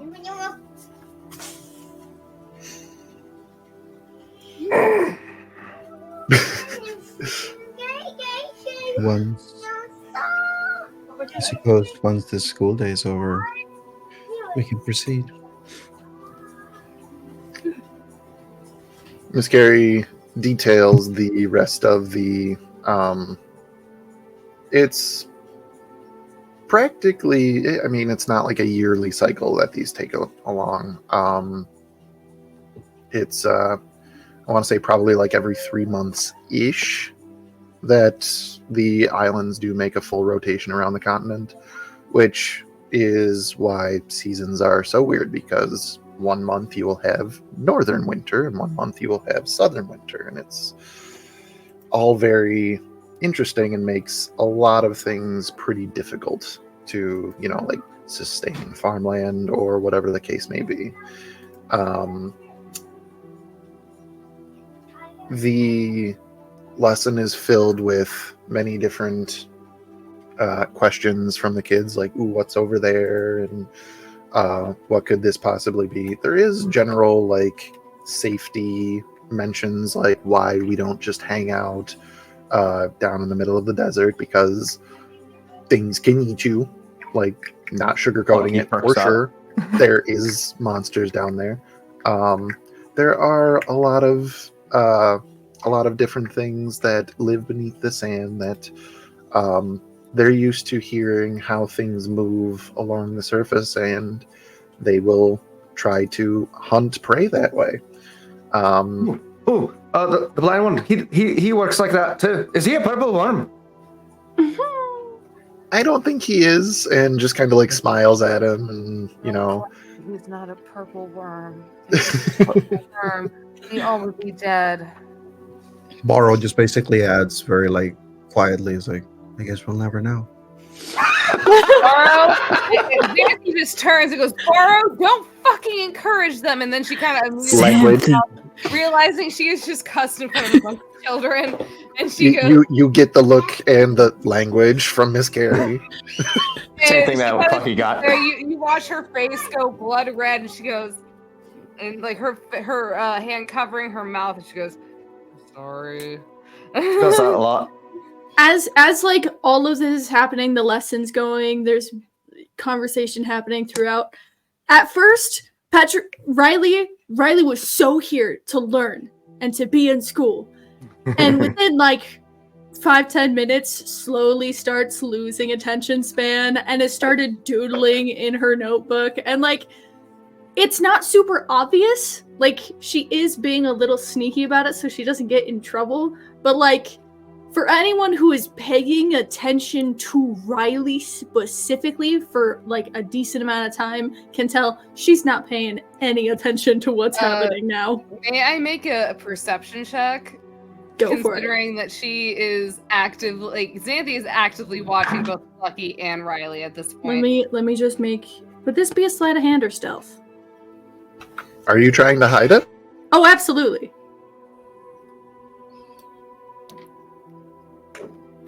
I'll take either sleight of hand or stealth, whichever one you want. One of the benefits of being telepathic is you can That's curse a dirty and no one 26 can hear you. for Xanthi. It's a what? A dirty 26 for Xanthi. Hold, please. Ooh, that's only a 20. Xanthi! Riley's not paying attention and is just doodling in her notebook. Riley kind of feels oh god, I'm trying to think, because I don't have mage hand. If I had mage hand, I do. You feel so. Xanthi casts mage hand, and Riley feels like the tug on the back of their scarf, and pretty much Riley kind of gives them a look. If they look back, being like, "You want?" Riley feels it, and is like, "There's the." and so Xanthi keeps tugging until you turn around. But either whether they turn around or not, they can. Riley doesn't turn around. They can feel Xanthi's eyes burrowing into them, being like, "You wanted to come here. I dragged my ass out of bed for this shit. You're gonna pay the fuck attention. If I have to listen to this shit, so do you." You hear over the earpiece, Riley's just like, "Listen, I got told I was gonna learn how to spell in a different language, and then that didn't happen. So I lost interest so fast." Xanthi immediately responds in her head with just, "I was dragged out of bed way too early for my fucking demographic. We told you that you were allowed to stick around and that we would be supervised here, but no, you said you had to come along, so this is on you." Supervised by who? Borrow was off training with Janai and Fairuz or whatever the fuck they're doing. No, I'm not gonna leave you alone. You wanted to come here, you're gonna pay attention, goddammit. I think while all of this is happening, In all honesty, considering that you were traveling through the dimensions with us, this kind of world is actually very similar to the one that we came from. So fucking put your eyes on the board and listen. I used to get electrocuted. This is all over the earpiece, by the way. I know it is. I know it's all over the earpiece. However, knowing that Taylor will self-insert certain things into characters, can you make a charisma saving throw for me? Fair enough. Oh boy. Hey, I'm good with charisma. Mm-hmm. Let's I hope the think- dice say otherwise. I think one of the things that has been passively happening as Riley's been doodling is maybe she kind of started trying to draw a version of the map that's on the wall, but none of the markings look accurate. Like it's kind of, she's fucked with it a little bit. That's a dirty 21. Actually, since you are in a argument with a child, I'm going to have this at disadvantage. Yes! Oh, shit! Okay, so that was a nat 20, so that is still a dirty 21, yeah. You're Muted, You are buddy. I thought that I was unmuted before. Anyway, it takes a while for it to actually get there. This wasn't really like a pass-fail. It was like a how good are you doing? And what is it that you're trying to do good? Contain yourself. You're not used to having mental conversations. Fancy's eyes So, just pushing the whole time as she's talking to this child. so it goes on for a while, but as the argument starts to get even more and more heated and a lot of the mental fucks are being thrown around, you start thinking with your hands. Oh no! Oh no! Xanthi's just sitting in the back. Tell me I'm wrong. No, you're not wrong. That is so fucking accurate. Xanthi is in the back, just kind of like Looking like a psychopath in the background. Staring daggers at the back of Riley's head. And the thing is, The classroom? she's not even speaking or like talking or mouthing the words as she's speaking this in her head. She's literally just sitting there, just like. So me when I'm muted, reacting to shit. Yeah, no, but like literally, her eye is twitching the whole time. She is. So, She's without actively you really swearing. noticing, the classroom gets a little quieter. And then Miss Carey finally says, I'm sorry, is there a problem? Xanthi just kind of sits there. She shifts in her seat again, and she goes, "I'm sorry. Too much of the monk's tea has way too much caffeine in it, and I feel a bit jittery." Actually, I didn't make any tea today. Oh! Moro, you didn't make tea, but there was the tea and the mangoes from the commissary in the common area. You know, and she kind of sits there and she kind of nudges Borrow, and she's just like, "Fucking A." Clucky just looks back at you. Stop! You're embarrassing me. You're embarrassing me in front of this beautiful thing. Upon him saying that, Xanthi just points to him and she goes, "I am not your mother." Oh my lord! I feel like at Okay, the moment, honey. And she turns I think around and that- starts to... I think if that were to be something like Borrow's hand would just basically like. Xanthi kind of sits there. She looks at the hand that he hit, and she just kind of looks at him and she goes, "You really did that, you motherfucker." Just for you actually, I was about to ask what Riley was doodling, but you already said that it was, Fucking with the sort map. of the map. Yeah, I hear ya.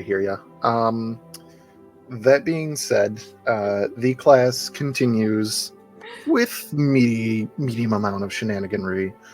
Not too long into the day that you feel like you would need to leave early, so Clucky, you absolutely do stay for the entirety of the lesson. Everybody present has a basic knowledge of the Dimension 8 Aetheria geography and how it all works. Especially Borrow. Able to make certain assumptions based off of the Aetheria from your dimension versus how things are different now. So at the end of the school day, all the children start packing up, and Miss Carey, is helping a couple of them put pencils in bags or tie a few shoes, whatever the case may be, to get these kids ready to go back home.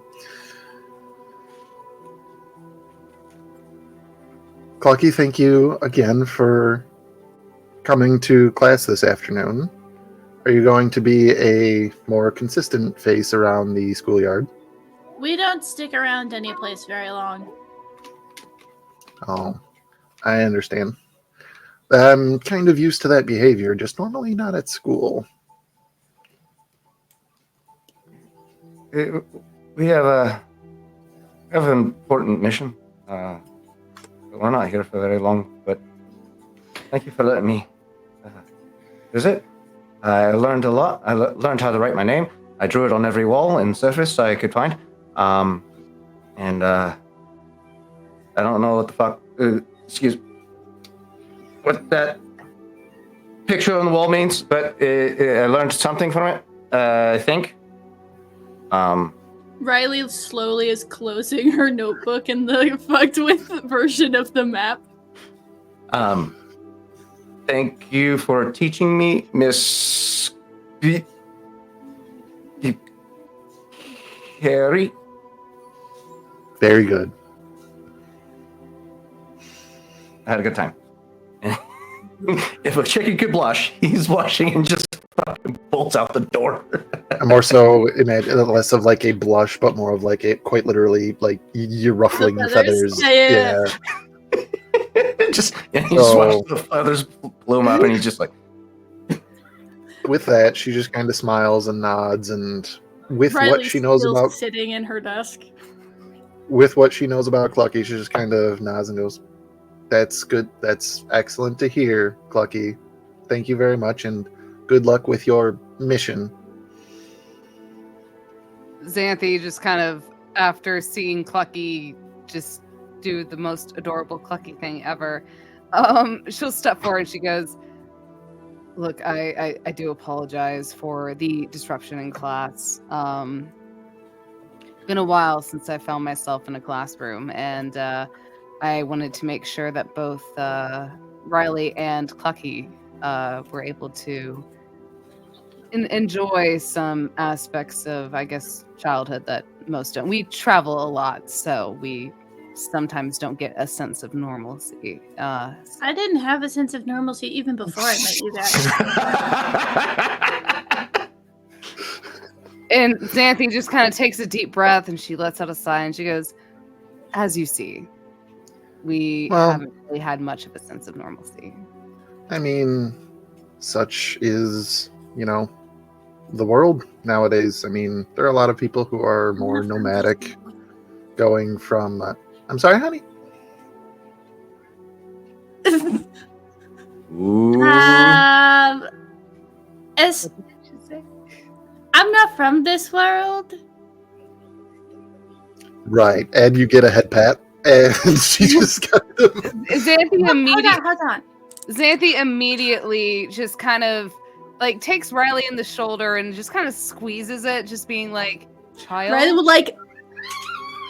And Xanthi will sit there and just be like I said, we travel a lot. We don't really know what home is anymore at this point, but we did learn a lot. So thank you very much. And she's trying No, Riley is still seated and has opened her notebook again to a new page and is writing in a script that you don't recognize. And she is reading it over, trying the best she can, not being able to comprehend. She goes, "Riley, what the fuck are you writing? I mean, what the fudge are you writing?" Like she's trying to correct her fucking language here in front of the teacher, but it is not easy. For the record, Miss Carey is used to kids coming up with all kinds of pretend stories and stuff. So, I'm on a mission, or we're not from this world, these are pretend, Yes, very good. You keep doing that. Like that, it's not trying to be condescending or anything like that. Just trying to encourage 100%. imagination. But Riley took it as a challenge.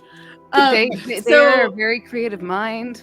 So, I imagine she would be like, "Yeah, sure," and then would turn to start leaving, and as Riley's scribbling and will stand up and walk over and if she's got a desk or something, we'll just set the notebook down and in perfect written script. A 10-year-old kid's script, but perfect American English. She has written a paragraph of text. And it's you don't recognize this language, do you? Um, I don't know Dwarvish. That's not Dwarvish. I'm sorry. Well, you're humanoid. I mean, Human, yeah. Bucky extends his neck over. That letter there in the middle is G. That is G. You remember. So this is English. Oh, where I come from, this is called English. okay. I was taught this from when I was really little by my parents. Okay. You called this Etheria, right? That's this continent? Yeah. Yes. The continent I come from is called America, the United States, or what's left of them. Interesting. I mean, in the world before, there was the Daedarian Empire, but I wouldn't call them so much a United States. That's the Nancy thing. kind of nudges I don't come Riley. from this Being like, world. why are you telling them this? Because she doesn't believe me. She thinks I'm making it up. I do not think that it is always important to be right, Riley. And at the end of the day, it is hard to believe sometimes when you think about it, don't you think? What, because traveling to different worlds is so impossible when you guys can do magic? That doesn't seem out of the realm of possibility. I can't do magic. I can't either. Well, I kind of can now. It's weird. I don't know how any of it works. I can do magic. I can talk to spirits. I didn't know magic was real until like a week ago. About It's always been real. I just Not think where it- I come from. Maybe it's just Are we sure different. we want to take these people to places? Valid. These people are so embarrassing to take out in public. What the fuck? If only Crow was here, then Crow could bust out some close-up magic and be like, "Oh, see, we do have magic." Xanthi's a fucking sorceress. She's just not gonna set the building on fire, at least not yet. With all of this, and obviously Riley getting upset, Miss Carey's going to kind of lean forward, slide the notebook back over to Riley, kind of put Riley's hands on it, and look at her and go, I understand that, I don't claim to know everything, and I'm sorry if, me saying that what you done or have been through is pretend. It does seem very, very much like a fairy tale. However, More like a nightmare, if you ask me, but whatever. you know your truth. You know where you've been, and you know what you can do. At the very least, in this world where nobody else speaks United Statesian, I don't know. English.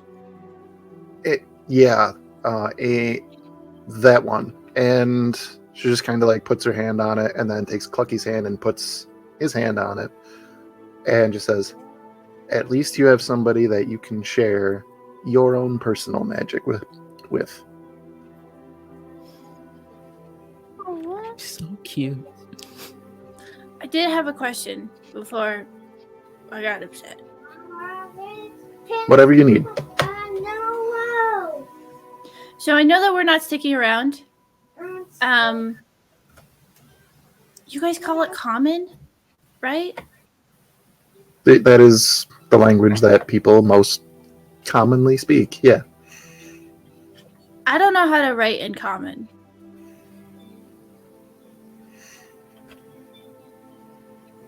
I see. Here. And she kind of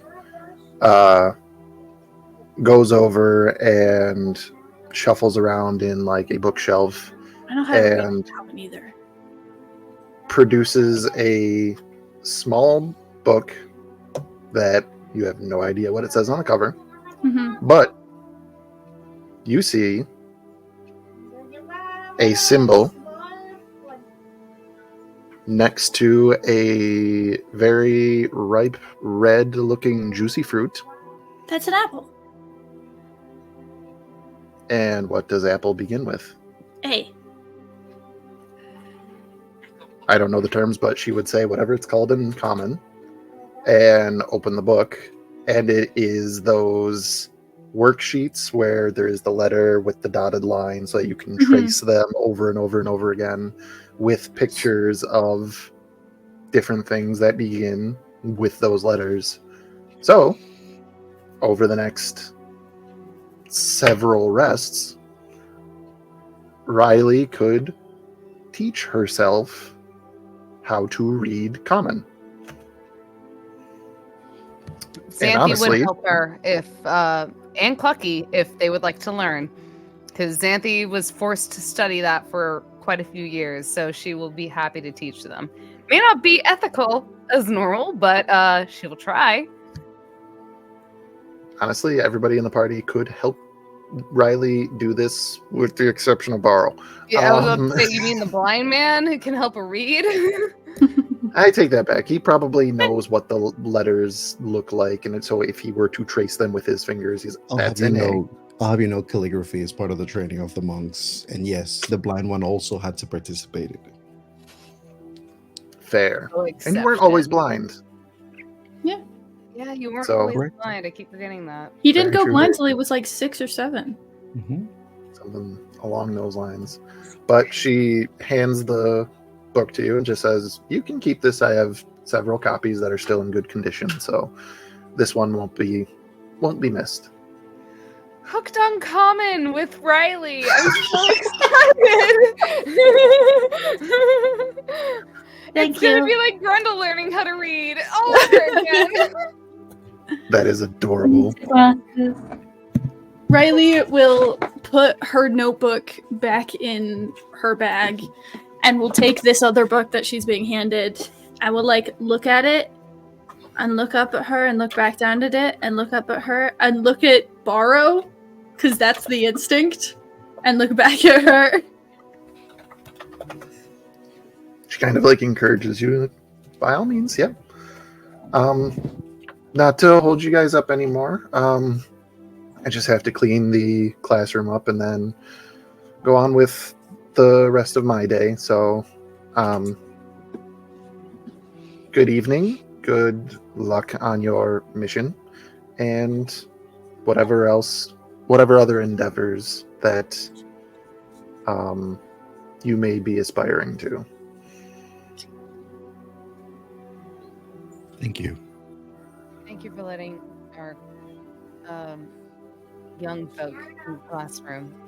I do apologize for the disruption, but again, something we're not quite used to, you know. But thank you for giving them some sort of normalcy in a time like this. It's okay. I said, I told her my middle name, and she got upset with me. Cluggy, we know your name. You've written it all over the place. No, I told her my middle name. Fucking. She kind of leans closer to Xanthi and goes, "Is that actually his middle name?" It's as far as we know. Like, granted, I think at this point, Xanthi, you just feel Barrow's staff like on your back, just like slightly. He's just literally like trying to like move you to the exit. It's just that like his full demeanor body is completely calm. Xanthi, as soon as his staff touches, Xanthi doesn't even need her fucking roll for this. She's like, no, Barrow is trying to get us the fuck out of here. And she goes, yeah. She immediately takes Riley and she like kind of Riley at this point like is hugging the book but has like waddled over to the side of Barrow and is like staring at the book. But it's next Xanthi to just Barrow. very gently puts a hand on the back of Riley's shoulder and kind of while encouraging Riley to move, she's also like, okay, Barrow, they're not gonna go unless you go. And she's like, you gotta come with me. And so she is actively like, she's like, well, thank you very much for your time. Barrow And just keeps pushing you like all your knowledge, it's gone. The moment it's over, appreciate just you. just fucking hit The cane around the neck. It's just adorable. door slam. Yeah. It's hilarious too because like And Borrow's as the body. door slams, Xanthi is on the wall, just. I hate socializing. So, Well, Bye, Miss Katie. just only the cute reason little I'm wave. socializing the way that I am is because it's for fucking survival purposes. I don't trust those fucking people in there, nor do I really trust hardly anybody in this fucking realm aside from these weirdos. And she then gestures to Borrow, Clucky, and Riley. All right. Well, what now? Well, are we supposed to head to the desert? I think if we have all the supplies that we need, which I know Pharaoh's helped us with, I think unless there is an objection, it may be time. Xanthi will take the time, though, to take her broom of flying, and she is going to bring it over to Riley. And she's going to hand it to her, and she goes, currently, I have no need for this. But unless you want to use it, we can just sell it. But right now, if any danger happens, and it seems like the odds are against us, I want you to take this, hum and sing to it, to attune to it. It's how I did. But if you ever find yourself in a situation that you think we can't get out of, fucking fly the fuck out of here. Do you understand me? Can I talk now? Yes. You gave me the carpet. Have they attuned the carpet yet? Nope. I Nope. forgot. I haven't had the I forgot we hijacked a carpet.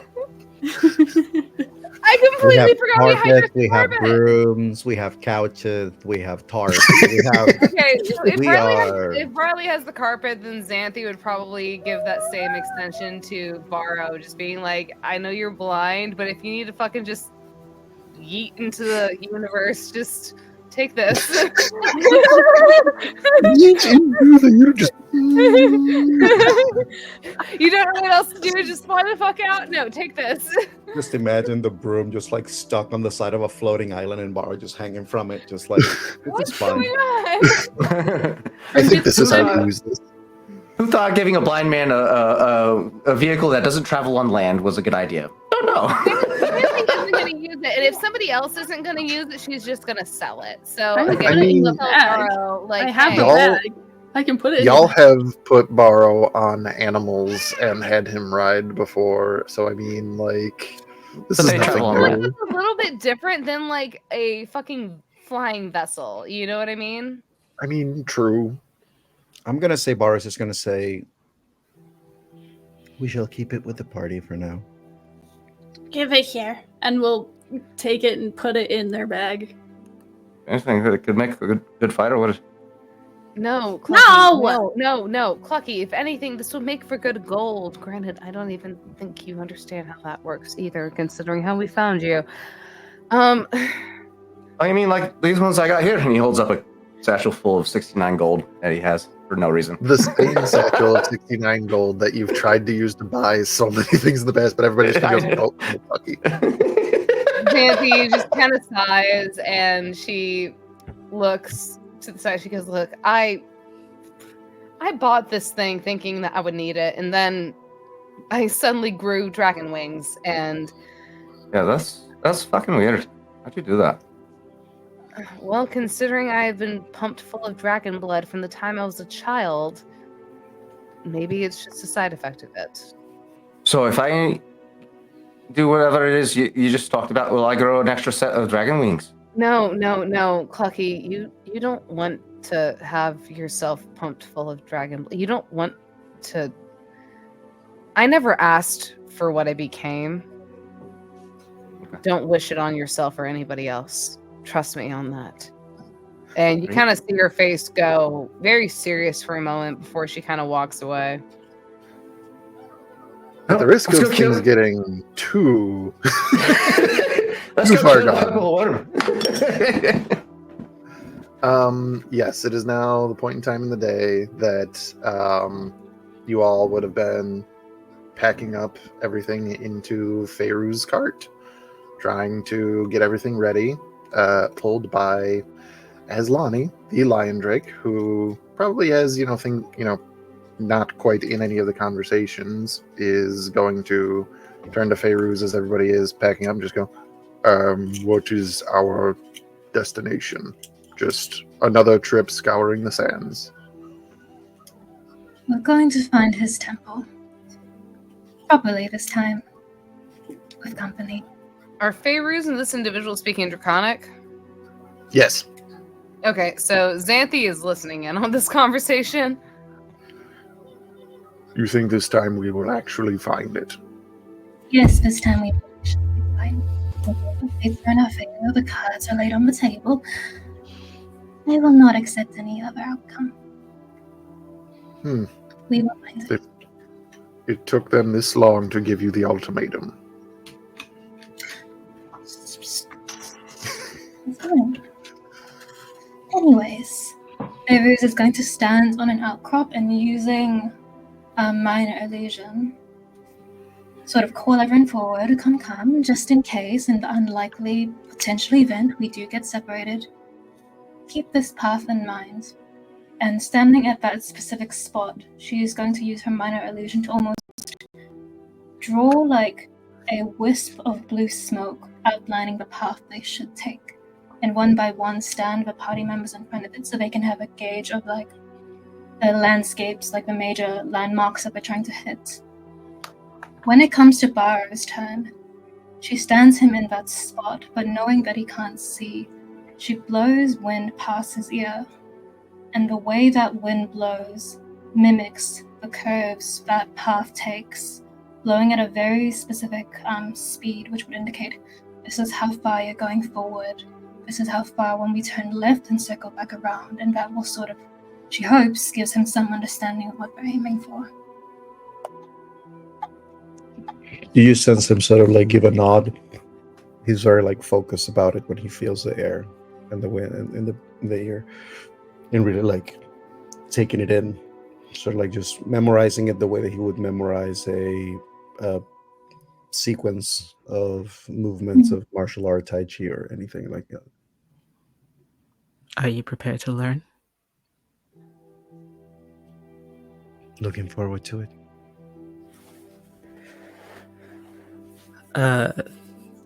Janai will extend the sky sail. Normally he doesn't deploy it until he's halfway in the air, but for Barrow's understanding. And you'll notice Janai barely touches you. Like he tugs on the end of your sleeves to move your hand. He doesn't touch you directly. So hands here and here. This will adjust it, then drift your hands higher. This will lower and rise the sail. This you turn just to get different angles. It's all very intuitive. And I feel like you're going to understand once you're in the wind how intuitive it is. But he goes over it about 3 times, just in different paths. Like, okay, and you turn this, and then this adjusts the sail higher or lower, and then this one, okay, and this one adjusts the sail, and this one you turn for an angle. Okay, I'm sure you have it. You're not going to die. Clucky is watching very intently right now. I'm going to say that Barrow listens and like sort of like feels the different levers and points of action, and he has a moment where he says, "Do you mind if I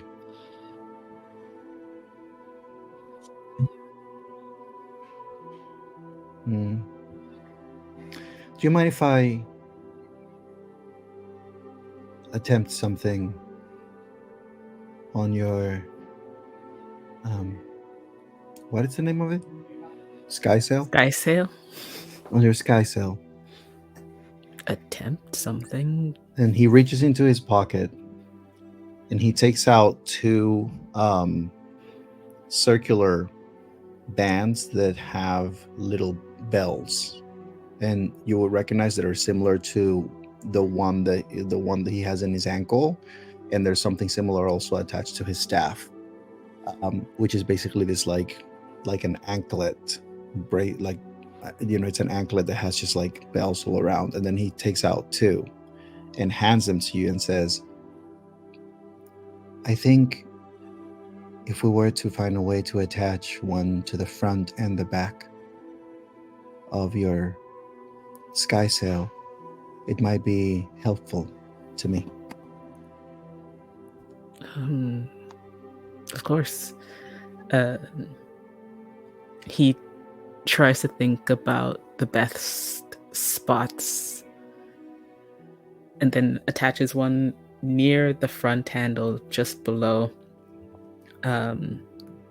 the where he can change angle, and then towards the just below the back handle, just so that you'll know just above it is where all of these different little levers are. Okay. I trust this will help you. I guess we'll find out soon enough. I would fly with you, but it supports 1, 2 is risky. All right. So, how should I start? Shove him.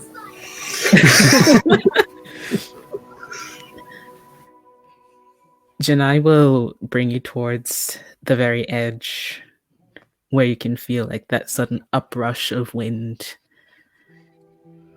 You have to wait.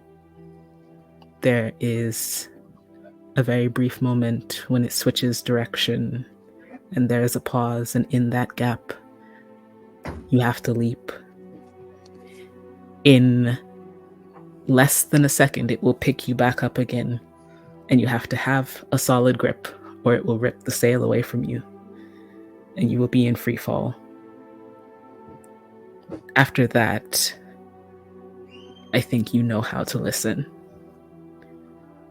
Left, left, up and down. Clucky. Aye. I could use someone keeping an eye for what I'm about to do. I figured, because your eyes don't work. So yeah, I got you. I've been keeping an eye on both of these individuals since you've been off doing your own thing. He nods. Don't worry. And If you fall, I'll catch you. I worry a lot. Bar is just going to stand on the edge, and he's just gonna listen. If you fall, there is a lot of falling to do, so you will have a chance to be picked back up. I wouldn't worry. Lucky stands right by his side. I'm very worried seeing the blind man, walk over to the edge of a fucking rock. Like, granted, I can fly now, but as far as I could see, Varro, I know he has his way with the wind or whatever the fuck it is, but I haven't seen him fly once. I've carried him a few times. This should be exciting then. Oh, lucky. I'm excited. Xanthi verbatim just said, as far as I can see, Barrow can't. So Xanthi is on fucking call right now with her dragon wings extended out. She is ready to catch him if he is going to plummet to his death. Also, She trusts Barrow, but she doesn't trust the situation. I'm gonna say also, Bar is going to add. Bar is going to add. There is also, I don't necessarily know the length of your abilities, but I would also like to make sure that if I fail, Janai's sky sail is not damaged in the process. Oh, makes me feel so much better. Thanks, I got- Baro. I appreciate it. I got. You're welcome. Hans on my feet. I can carry both you in the Thanks sail. to all of you.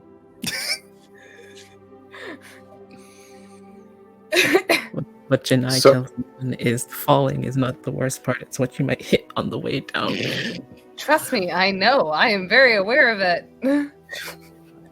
That's what I'm scared of. That's why I'm watching the blind man jump off a fucking cliff. He'll be fine. Let him go. Why? I thought he So- was supposed to be the one teaching you, not him teaching him how to fly. I am a little nervous.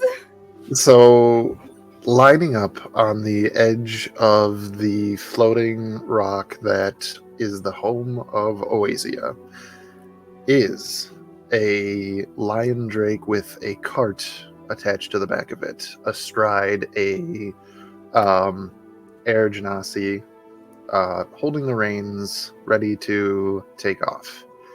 A large, muscular Aarakocra with wings spread, clad in more weapons than should be feasible to fly with. Oh, they're now all in the bag of holding now. He's just got the. I didn't think that you put all of them in the bag of holding. Oh, yeah, I guess I was wrong. Yeah, no, Um, he only has the pike on his back now. It was starting to impact his wingspan. You know, Right. carrying all that shit. Bit of scoliosis going on. There's also a humanoid sorceress with large, leathery, scaly, draconic wings ready to take off. Janai, since you are not on the sky sail, I'm guessing you are in the cart. Unfortunately, yes. It's perfectly Um, safe. To round things out, I got a message. Muzzle top. Okay. Sounds like Riley also as well in the back of the cart, fiddling with a carpet. And finally, astride a ramshackled together sky sail, holding on for dear life, the blind monk Baro. And as you are in tune with the wind and air around you, Baro, everybody hanging on your next move, you feel the consistent updraft sort of to your right, and then the briefest pause before you know it's going to shift to the left. Do you just see Baro's head is sort of tilted to the side as if he's listening? And he actually gonna let me do something. He Janai, you have a bit of a freak out moment because Baro begins the motion of leaping while the wind's still going, and then you realize that as his body and everything starts tilting, the wind comes to a stop. So he literally just kind of like anticipated or took a gamble of taking that leap when it stopped, and off he goes. It's fine. He's fine. It's fine. Let's find out if he's fine. As everybody takes off into the air, Baro, I will need you to make a acrobatics check. You know what this reminds me of? It's like that time of the year when we start throwing the puffins off the cliffs to help them fly. Alright. Oh, So yeah. are you telling me the puffins are blind and you throw them off cliffs? Oh, puffin babies, no, we have to throw them off the cliff to get Do them to I- fly. I'm just realizing, is little guy with me? Yeah. Is it like the torches that attract them and then they end Oh, up I'm on sorry, land little and then guy, you have you're to throw Hold them on, off? hold on. Wait, where did I... As far as I know, Lil Guy has been with me. Yeah, that's not what I'm... There you are. Do I get to use Little Guy for this? You absolutely can. Let me tell you what he can help you with. When he gives you the help action, you can also add a d6, I believe. There's 2 different versions of it. Little guy That's comes an in attack. clutch. Inspiring help. An extra d6 to the d20 roll of the person who is helped. All right. That was a 16. 16. You begin falling, and it takes you a second to sort of realize how the wind is flowing around you as you begin to plummet. But attuning to the bells on the what is technically fore and aft of this vessel, realizing how it feels in your hand, how the different elevations, pitch, yaw, everything like that works. Janai, you know you would have recovered already, and Baro's still falling. And as that anxiety begins to build in everyone of, no, he's not going to do it, Baro, you kind of go, oh, pivot the sail, catch the wind, and you are brought back up to the level of the party. Motherfucker. Motherfucker. It's not impressive. You're not doing as many flips, tricks, or showboating as Janai would. It's very utilitarian of, this is how I make it go this way. And literally becoming a leaf on the wind, being carried in the direction that you need to go. Everybody else, our winged party members, probably being the first ones taking off. I would say, for the sake of the imagery, flanking the cart with the Lion Drake and Fairuz, Janai, and Riley on it, as that takes a second to literally ride off the edge before catching enough speed that Eslani can pull the cart through the air. And it's a little bit rocky at first, but after a few moments, Baro listening to, be it the sound of like the robes that Xanthi is wearing, or the pieces of buckles and other weapons on Clucky, or whatever bits and baubles are on the cart for Fairuz, jingling in the space around you, you're able to sort of fall into formation with everybody else.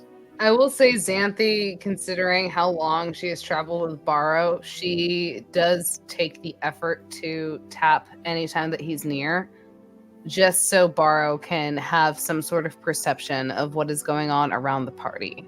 So Xanthi has taken that into account. She's like, this bitch can't see anything, but I'm going to try my best to make sure that he can see what he can. I will also add that that's basically the reason why he asked Janai to add the bells to the sky sail, because compared to when Janai has used it before, the sky sail now has a bit of a jingling sound that you can actually hear through the wind. And so what's crazy about that, doesn't Fairuz also wear bells as well? Mm-hmm. Oh yeah. Yep.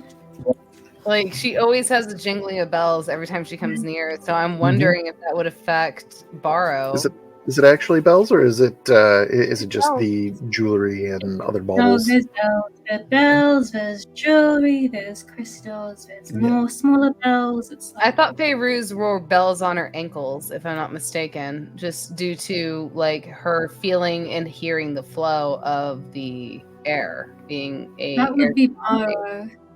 Baro has on his ankle. Okay. Forehead. Is Ankle jingles. Yeah, but Fairuz is definitely easy to follow for Baro because of this familiarity. non-existent.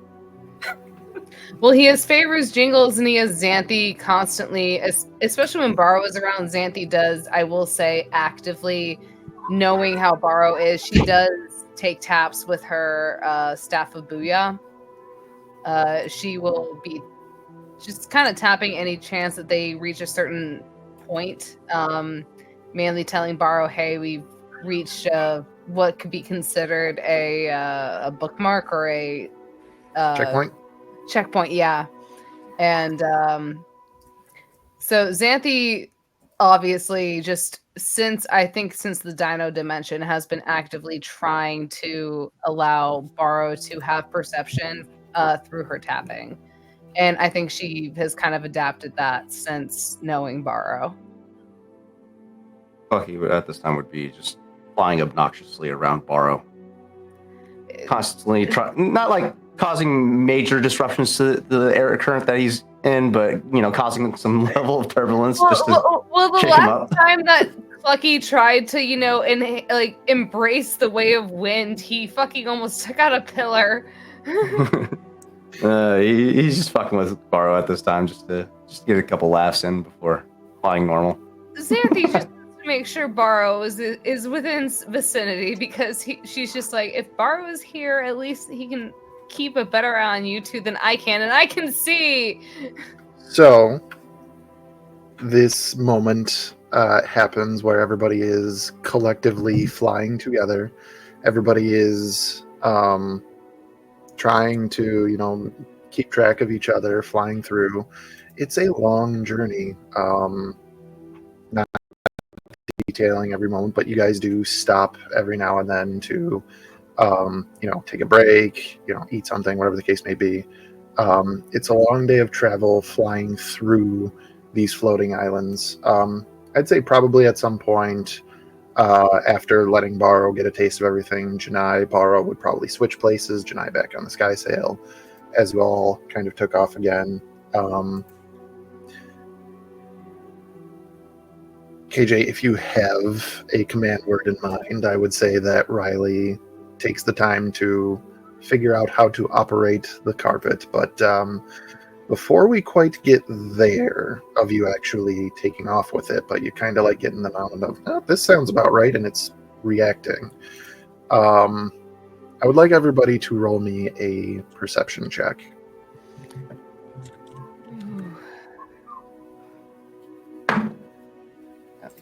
Perception, you said? Perception, I say. Oh, I'm good at those. That's a Pamela Anderson 20. 15. 16. Okay, so for 22. that is a natural 20 for a 27 for Xanthi. Beautiful, beautiful, beautiful. He's paranoid as fuck. So you are used to the changes flying through and around all of these islands that are floating through the air. Different, air currents changing, temperature changes. So you've kind of gotten aware with when you go around this way, this is how everything kind of changes, how everything kind of feels as you're all passing through the air. You come around sort of the upper left side of one of these large masses of earth, and everybody who rolled above a 20, you all have this moment where you go, why did it get dark?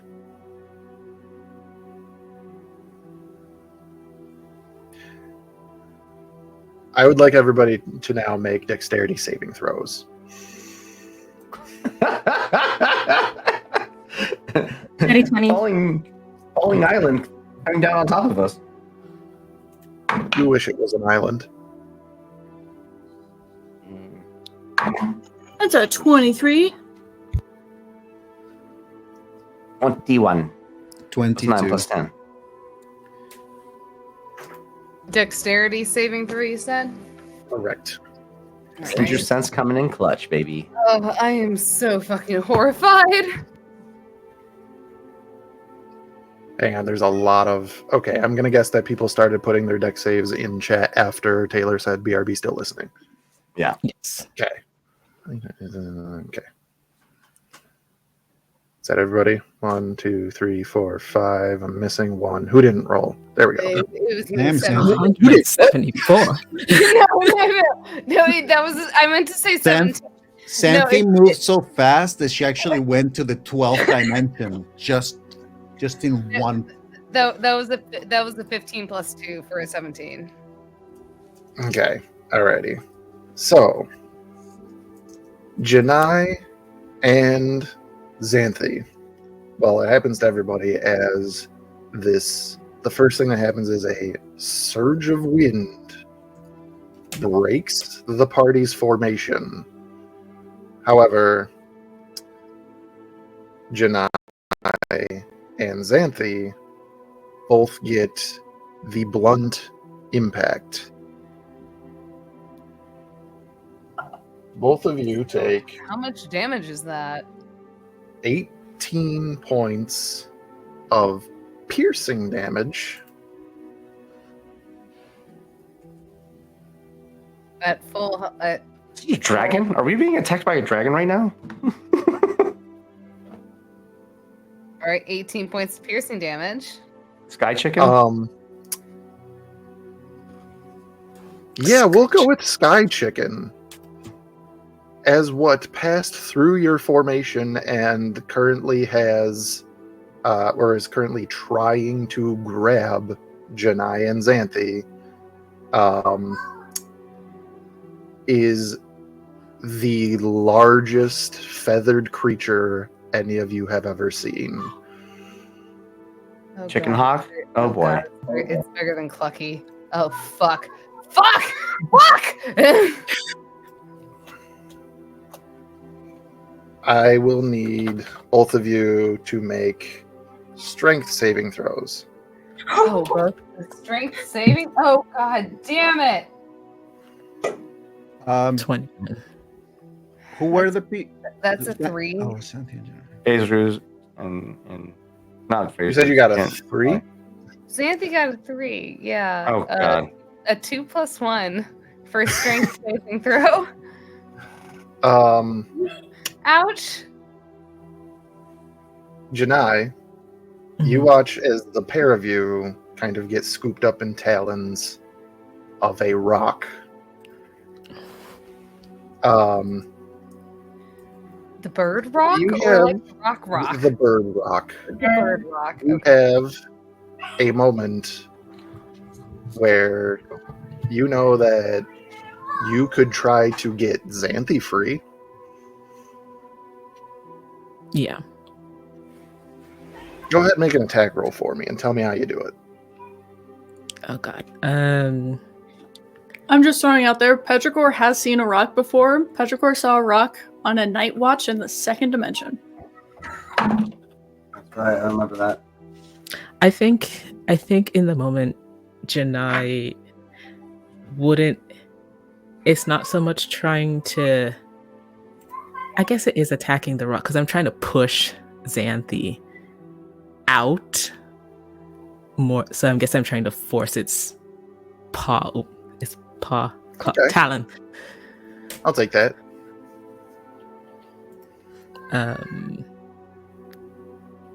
Yeah, and much in the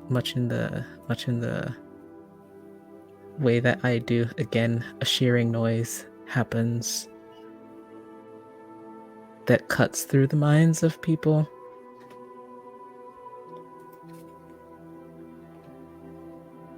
That's a 21 to hit.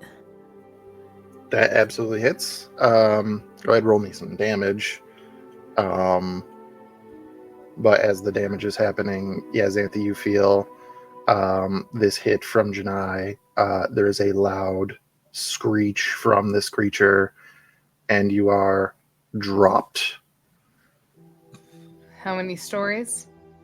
Well, that's the thing. You have wings, so you can recover.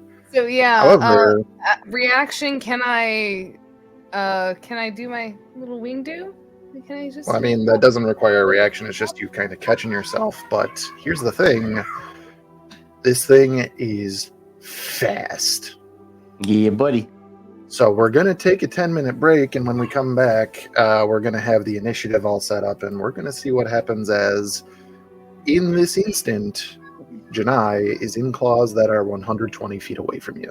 So you are currently saying that we need to roll initiative before we Yes. go to the break. Okay. After this break. See y'all in 90 minutes. Except for Ren Ren. See you later. Bye. Don't let the rock eat Hi, me. Ren, I love you. Mwah! Maybe. I missed you.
And welcome back once again to the Dimensional Dial of Dr. Diago, as presented by To Be Diced Adventures.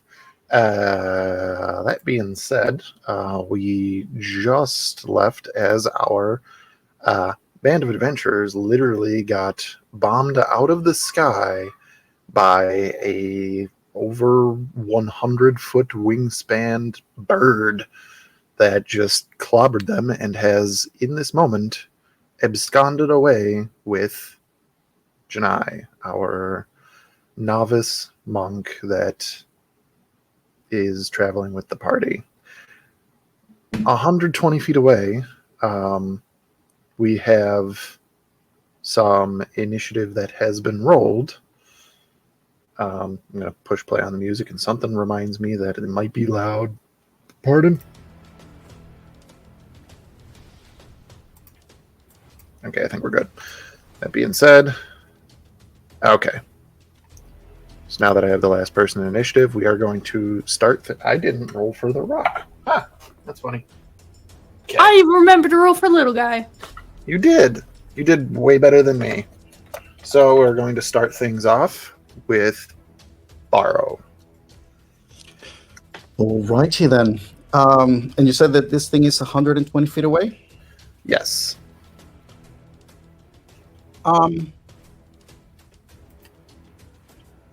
Would this creature, which is actually something I was wondering before, are the wings of this creature, being that it is a big creature, I would assume that the shift and the whoosh that they're making in the air is loud enough for me to be able to like get a sense of where they may be at 120 feet distance, which is a lot though. It is a lot of range. What I will say is that we can kind of garner, due to its size, of course, there is a noise being made. However, it is a aerial hunter. So when it is just gliding, there's no noise, despite its size. However, that much air being moved by that giant wingspan, it almost sounds like the beginning of a tornado every time it beats its wings. So very loud as it's trying to pick up speed and take off. These things are massive. I don't think you understand. Okay. Oh, apologies. 200 feet or more wingspan. That's insane. Feet or more wingspan. I know that this is sort of like a bit of a combo thing, but I will describe it, and then Matt, you can tell me if it's okay. Being that Barra is currently on the cart, and he can hear the thing. He actually has a moment where he stands up. He puts his staff over his shoulder, almost like the concept of almost like a bazooka style in a sense. He just has that thing of like, he just puts it, and then he taps Feyruz as he just goes, Feyruz, could you direct me as to where this creature is? And he's basically he's holding, the staff is basically horizontal over his shoulder, pointing vaguely in the direction of where the bird is, hoping for Feyruz to kind of like, just sort of like angle, like essentially like move it in a direction, like just put it in the direction. You feel a gust of wind sort of whirl around you and then almost push you towards a certain direction, and then the tip of your staff follows. Great. The moment that he feels the move, he flows with the wind, takes the step, feels the tip of the staff lock, and in that moment, that's where he locks. He wraps arms with it, and with one hand next to the staff with the two fingers like that, he extends it, and he's going to cast Guiding Bolt. I forgot you could do that. Go ahead. Yes, Roll. leveling clinic. Smash! Oh, yes. I That's also gonna forgot. be and you did it. 25 to hit. That absolutely hits. Go ahead, roll me some damages. Yeah. And the next attack has advantage. Yep, Mhm. and that's total of 10 radiant damage. 10 radiant damage. Got it. And the next That's all I attack gotta roll do. made against this target before the end of my next turn has advantage thanks to the mystical dim light glittering on the target until then. Oh, Perfect. That would be an action. Anything else for you?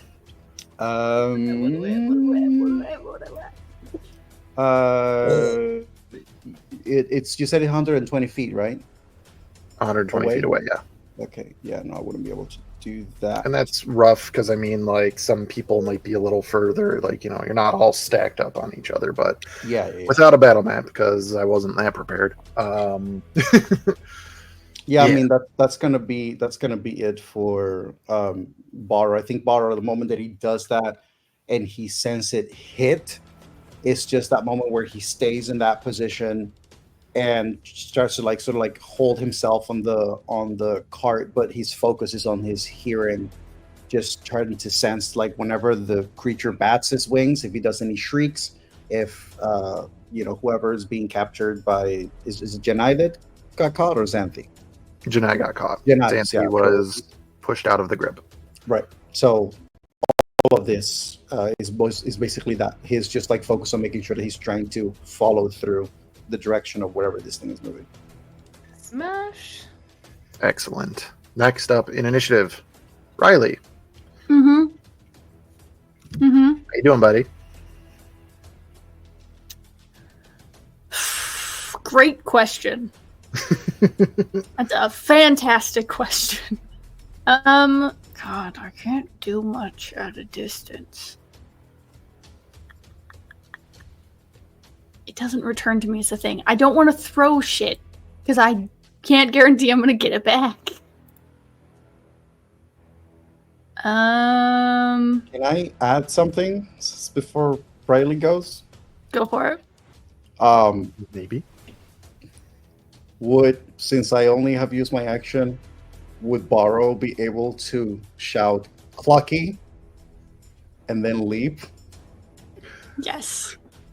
Yeah, absolutely. It's a known combo move. Yeah. So that's basically what's going to happen after he hits and makes contact.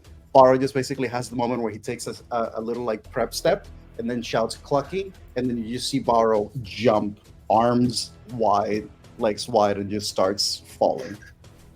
Thank God for slow It took step 6 or months slow fall. to see this again. Oh, it's so beautiful. Everything's back to normal now. Okay. We're getting there. So yeah, the blind monk has he has yeeted himself off the cart in front of you, Riley. Fastball special coming right up.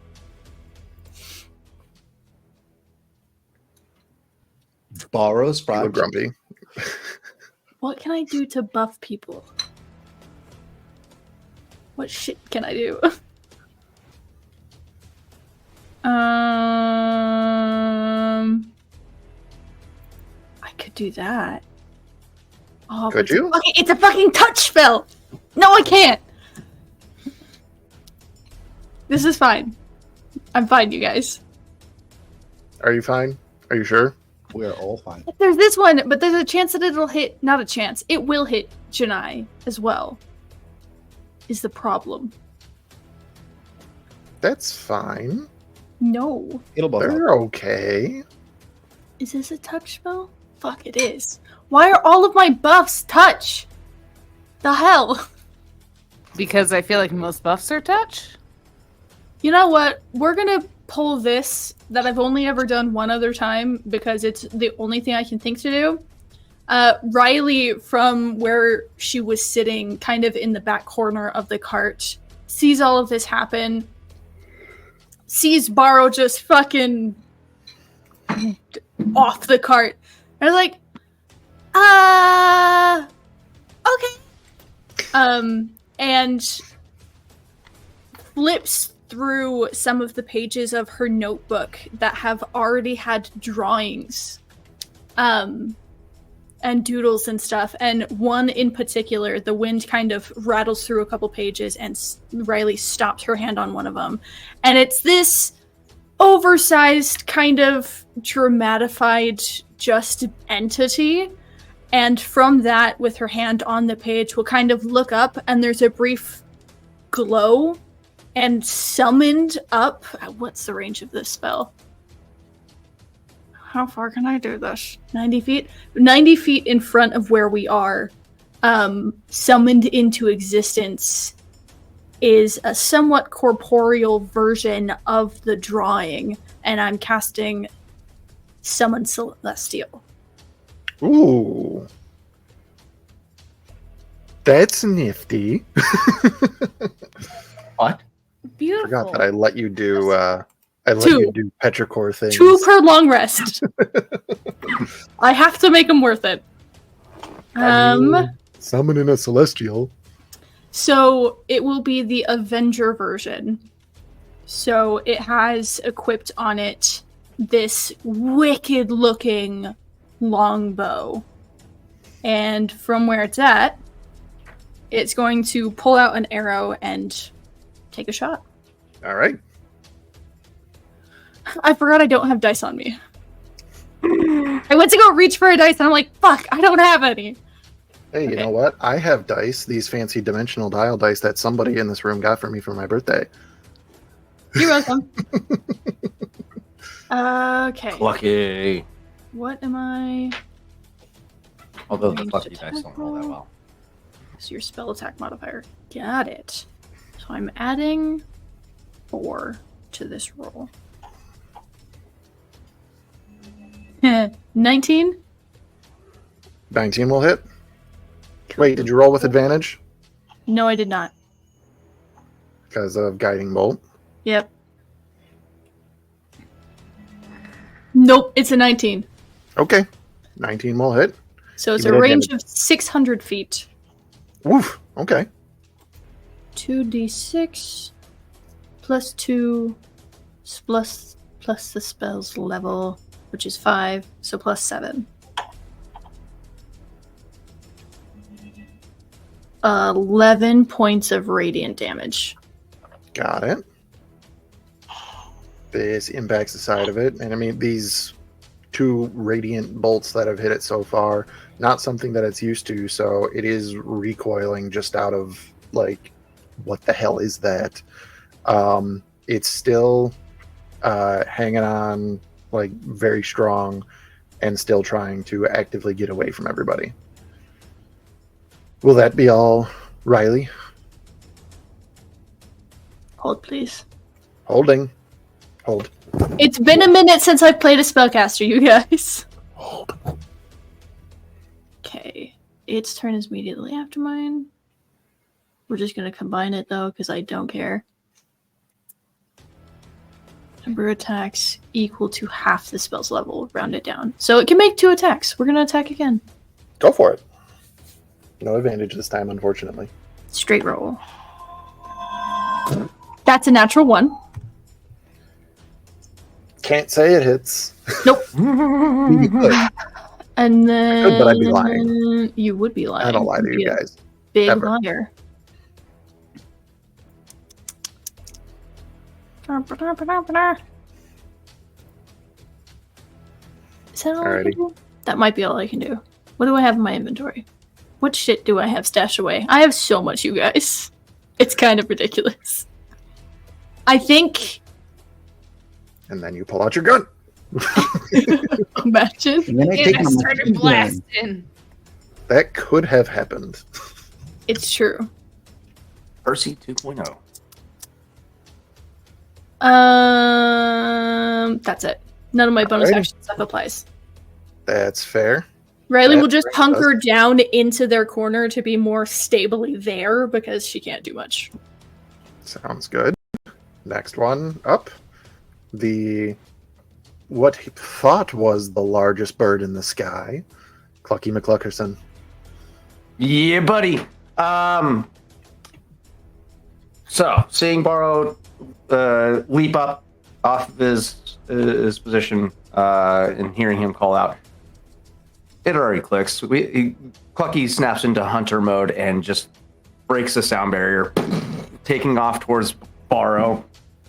As soon as he makes contact with Borrow, fully flies his 60 feet before popping his reach, which gives him an additional 30 feet of range, which puts him at 90. Utilizing my action to now treat Borrow as a human-shaped projectile. I'm going to yeet him at the rock. Okay, so you move. I'm sorry, you move how much? How much? In 90 feet in one 90 feet. without dashing. 30 Okay. feet distance left. Calling Borrow an improvised weapon. Aw, thank you. I believe I like you're you welcome, too. buddy. I believe that a thrown improvised weapon has a range of 20 to 30 feet, and you're not exactly aiming for a thing. So just roll a d20 and tell me if it's a 1 or not, and that will basically be your success. Can I also add the fact that Borrow, knowing that Cluck is going to throw him, he would also use momentum with his legs to basically the throw. He wouldn't just like be limp, just waiting to be thrown. That comes later. Yeah. Put your head between your knees. Clench tight. All right, here we go. This is an athletics. That's going to be a whopping 27, my dude. Absolutely, you get him as far as you can. Combo move, Borrow, roll me some acrobatics. See if we can't get some extra distance out of this. That'll be a 28, sir. 28. Yeah! So, yes, being a projectile that actually works with the person that is throwing it would have been 30 feet at its maximum. You get, we'll say, half again. So 45 feet on top of the 90 feet. All right, make a dexterity saving throw. See if you can grab onto this thing. Right on its neck. It's literally a grab at this point. And anything Not else? one. Clucky, you threw him too hard. I gotta love Borrow, you're the like contrasting of my dice right now. You're like listening, and you're just like, he's gonna throw me at it, and I just gotta put my hand out and grab when I feel something. Any moment now. Any moment now. Any moment now. And you all just walk No! Oh no, I got nothing. Gosh. That's not good. Did Oh silvery no. barbs do anything?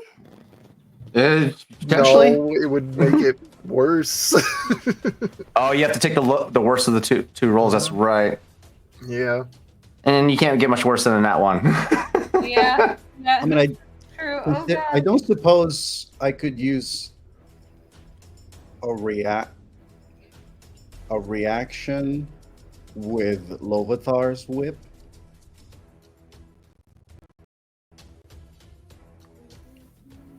Why not? I'll allow it. Make an attack roll with disadvantage because you net one a moment ago. That's fair. Oh Lord. Yeah, that's another nut one. Oh my god! Oh my God! Oh no. It would have been without disadvantage. It would have been great, but with disadvantage, that's a nut one. But they said, no, let this happen. And Let this man cook. That's not. I'm going to cook me Oh that my one. god. oh my goodness. That being said, Listen, Bucky's gonna hold up a rope in the air that he has on his belt and hope to God somebody can save Borrow because Clucky's out of range. Oh my goodness. But I have to run this time because I have work. I'm just gonna keep flying to the next dimension if that's okay. With what charge gem? Borrow, it's time for you to learn how to walk on He's going to wind. go into the Speed Force. Just right through it. All right.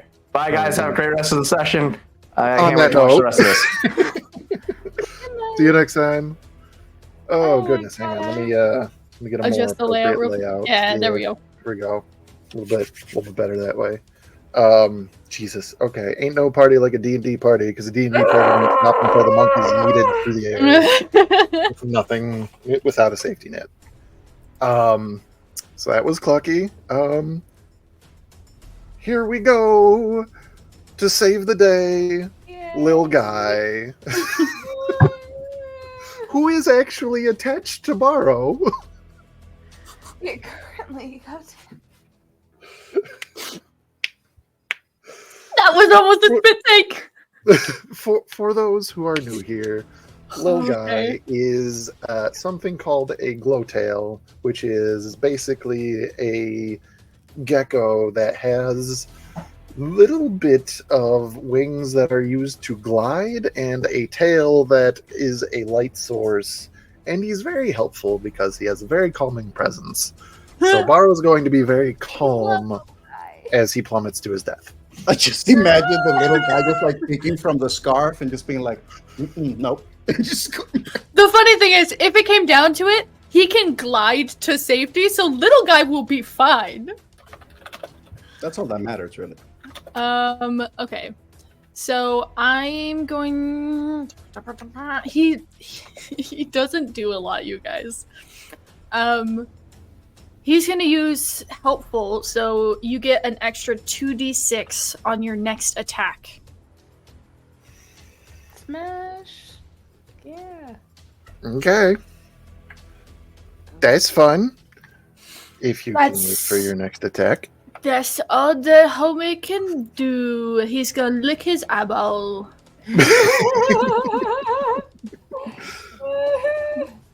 Yeah, that's all he's got.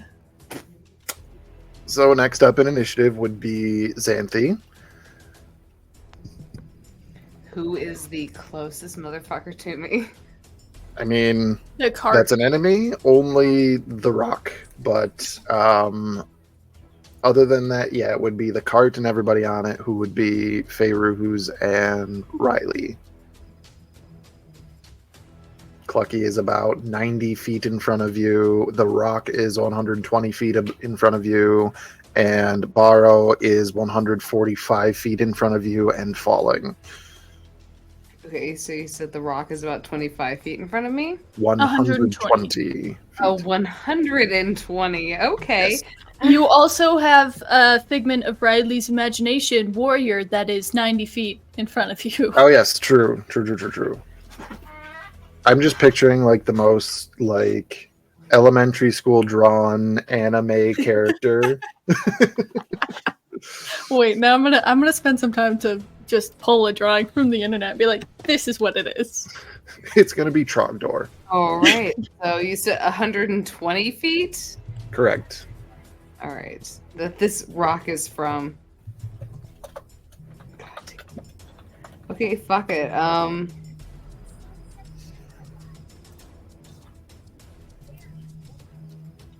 Heh.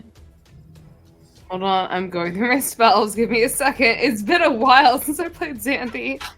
No worries. Every 5 seconds that pass, Barrow drops 500 feet in the air. Don't do that. The concern on Taylor's face. I'm sorry. Why did you have to say it like that? You're gonna stress her out, Matt. That's why I do it. Oh my goodness, no, This is why we come here. Trying to get you to think under pressure. Okay. I just can't read fast enough under pressure.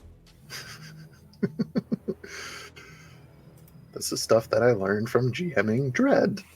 Okay, so this rock is how many feet away? 120.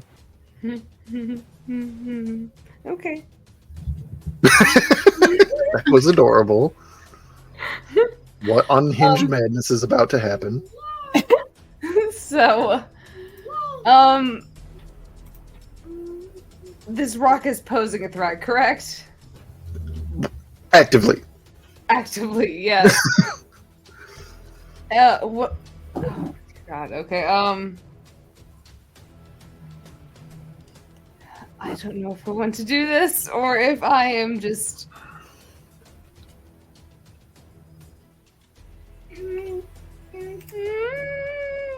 Fuck it. Okay. Xanthi is going to be casting Dimension Door, which has a span of 500 feet. Absolutely, it does.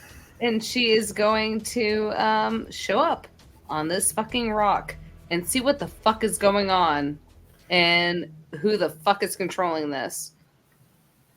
Well, rock, as defined in our private chat by Feyruz and myself, Big Burb.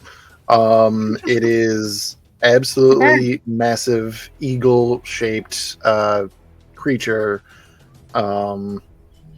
and currently is flying much faster than you can. And it is, Janai is in its claws, or talons, as it were. Bonus action? Yes. May I, So, would Dimensional Door include my movement speed? Or No. is... Okay, You still have your movement, yeah. I still have 30 feet of movement. Can I reach Janai? Probably. I would like to use my movement to try and I will make an acrobatics check if I need to try and get down to Janai and take my dagger and try and release Janai from their grasp. Give me an attack roll with your dagger. With my dagger, okay. God, I'm so happy I didn't use my goddamn crossbow, but still, I'm still so fucking scared. I love that you even still have that crossbow.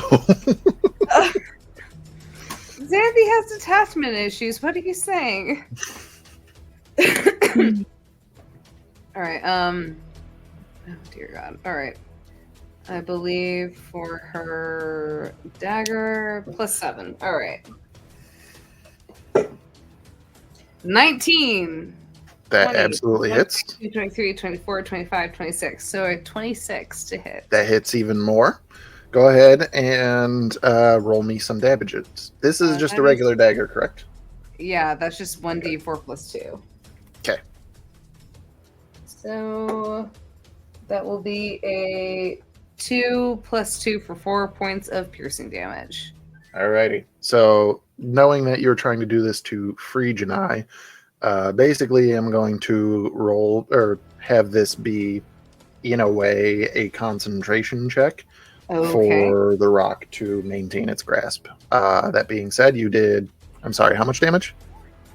I did 4 + 4.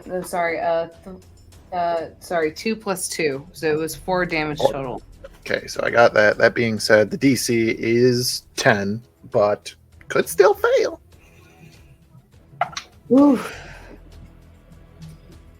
It does succeed. Janai is still held. However, like Xanthi would see its grip loosened a little bit. Damaging this could get it to drop Janai. All right, so I've used my action and my bonus action. So Xanthi is just going to hold on for dear life. And her main focus now is trying to make sure Janai gets out of this eagle thing's grasp, whatever it is. Okay. That being said, now it is the Rock's turn. Dwayne the Rock Johnson. Okay, so it will, while it is flying by, start to attack Barrow, trying to snatch him out of the air. Barrow does a 23 hit. Oh, are you on the phone? I will come back to you if need be. 23. Yes. 23 will hit, yes. 23 will hit. Alrighty. So while I am rolling damage, I would like you to... Oh, never mind. That's for if you try to escape. You are going to take 2 plus 2 is 4 plus 6 is 10 plus 2 is 12 plus 9. 21 points of slashing damage, and you are grappled. Me? Yes. So you're not Oh. falling anymore. 20. How much? 20 what? 21 points of damage. 21, and I am grappled. Correct. Wonderful.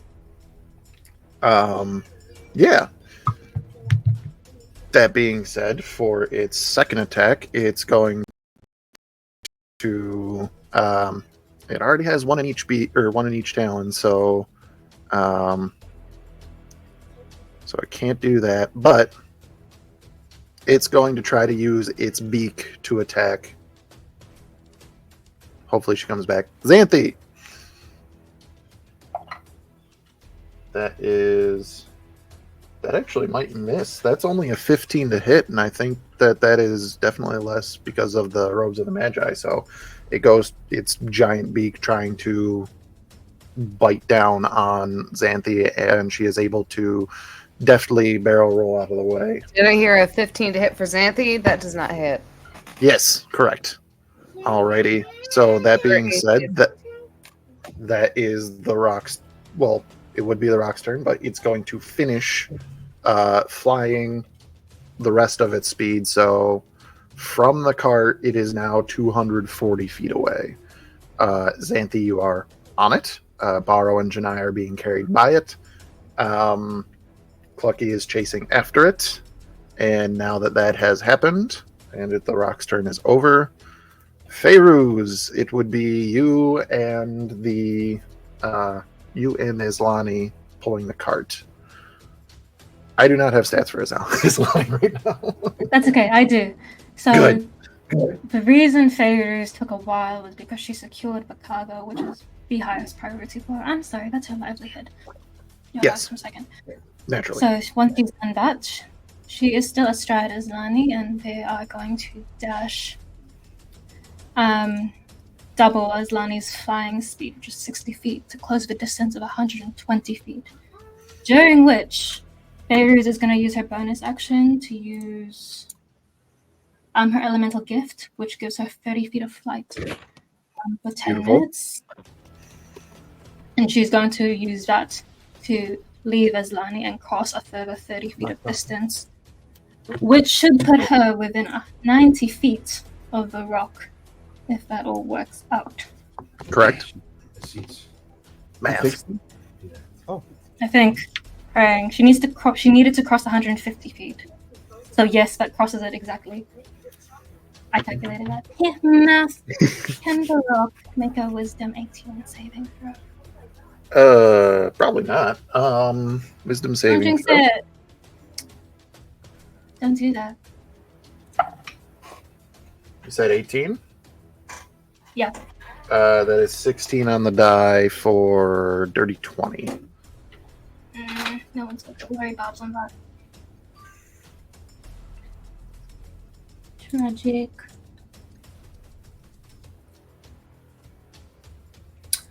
Okay. So what happens is, as Feyruz flies across towards the rock, she swings her arms and casts and summons a gust of wind that sends a torrent of sand blowing up towards the rock. And as the sand lands on the rock, it begins to crystallize and spread. But it is not enough to do the effect she was hoping for, which was to hold monster. Not quite. It's Big Burb. Need lots more sand. Maybe try again. Yeah. Thank you, Taylor. So that's action, bonus action, movement, and Islani's turn as well. I will take us back to the top of initiative. Baro, you are in the grasp of giant bird. How am I grasped? In Talon. Like, where is my whole body in the talon? Okay. Not me just tossing a Funko Pop and grabbing it with one hand. We love it. We love the joke of Funko Pop. It's one of our former party members. It's my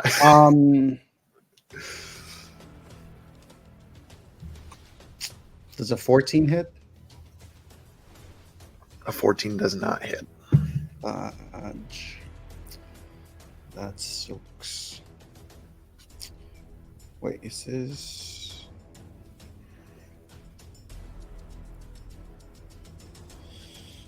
Well, that's not very helpful. I'm going to use.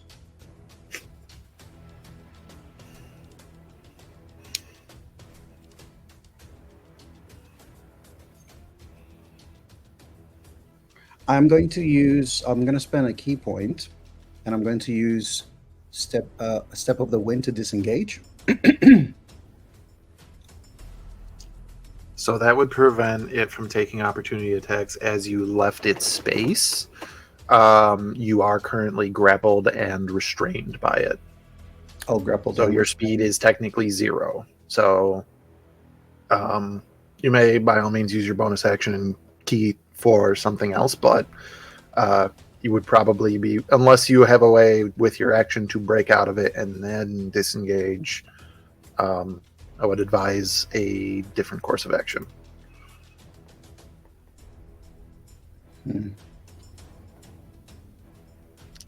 also, it sounds like you have attacked once. Yeah, but it wasn't a physical attack. I was trying to do a spell. Oh, gotcha. So I think I'm just going to use my bonus action to. Wait, let me see. No. All of this is touch. I'm just going to use, I guess I'll take dodge as a bonus action. Okay, that's fair. Sounds good. Next up would be Riley.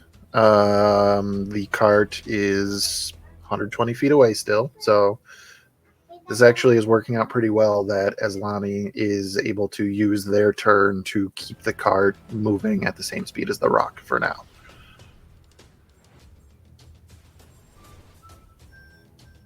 You also have your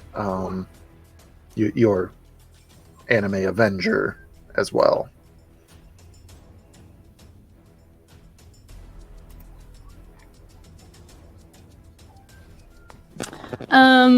It follows my turn. Right.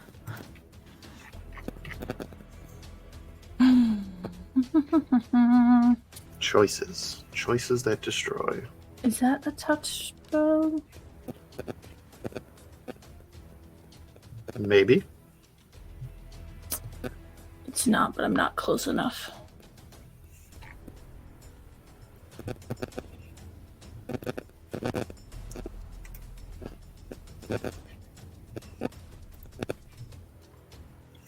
I feel so useless, you guys. I'm sorry. Uh, Want to cry about it a little? What? Oh. I was like, what the fuck? I wasn't in this window. I was looking at other stuff. God, what do I even...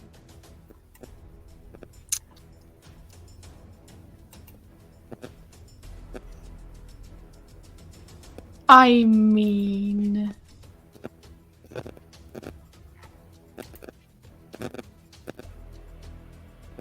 How would I make this work, though? How would this transfer? I would love to help you if you told me what you were trying to do. So, I can't do much. Okay. Because of the distance we're at. Okay. However, little kids can scream pretty loud. True. So I'm trying to think of how I could use the fact that little kids can be loud as hell to provide the help action to borrow.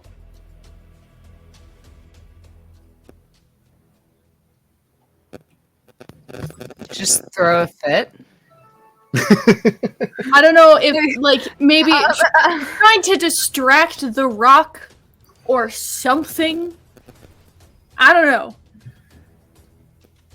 You know what? I'm grasping at straws here. Go ahead, attempt it. However, Riley would try to distract the rock, God. and afterwards, roll a performance check. What the hell would this kid do?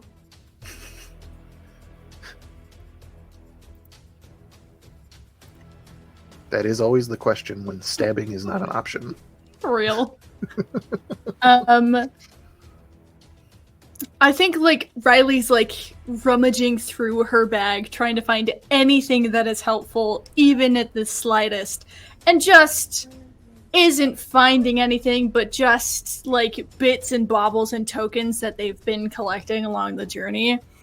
And finds like a remnants of like the deer antler from forever ago that there's not really enough left of it to use for anything, and just is like,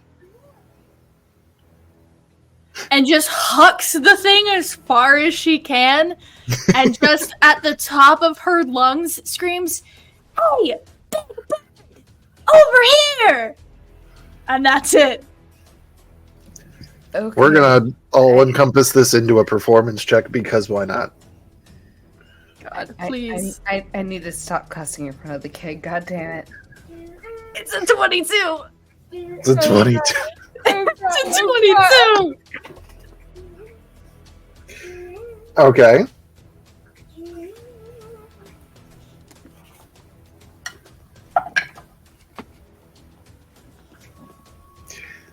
Well, as this thing is there's no reason with all these high winds and how fast this thing is going and how far it is away. You hear me? that you should either be heard or that this thing should even make it there. But on some air current, this thing just... And there's just this thing, like I said, 200-foot wingspan. All right? Just my area of the world, that is the height of the Niagara Falls. All right? In bird.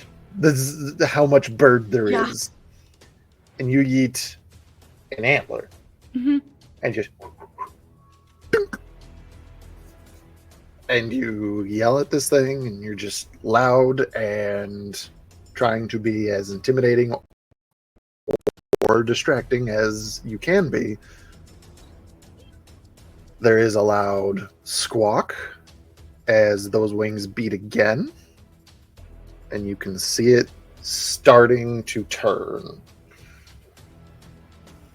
Great. And as soon as that happens, Riley's kind of has a moment of, oh shit, I didn't think this through. And just hunkers back down into the cart to be like, make small as possible. And then the Celestial is going to take another couple of shots. Probably aiming not for the talons specifically, but close to that area to try to get it to drop Janai. Because we need somebody who can fly to be ready to catch Barrow before we do that. For the record, Janai does have their sky sail, so we can... Yeah. All right. Xanthi is also in that area, just hanging on, trying to stab giant bird foot. He's really trying to, like, just make sure you don't hit her. If you do, totally understandable. Xanthi gets it. So neither of those are gonna hit. Try me. It's a 16 and an 11. One of those hits. Oh heck yeah. Yeah, don't doubt yourself. I doubt myself all of the time. Well, fucking stop it. Don't put down my friend. 16 points of radiant damage. 16 points of radiant damage. Math. There we go. Got it. Because that's what we're trying to do. Another Constitution saving throw. 16. So, yep. Still DC 10.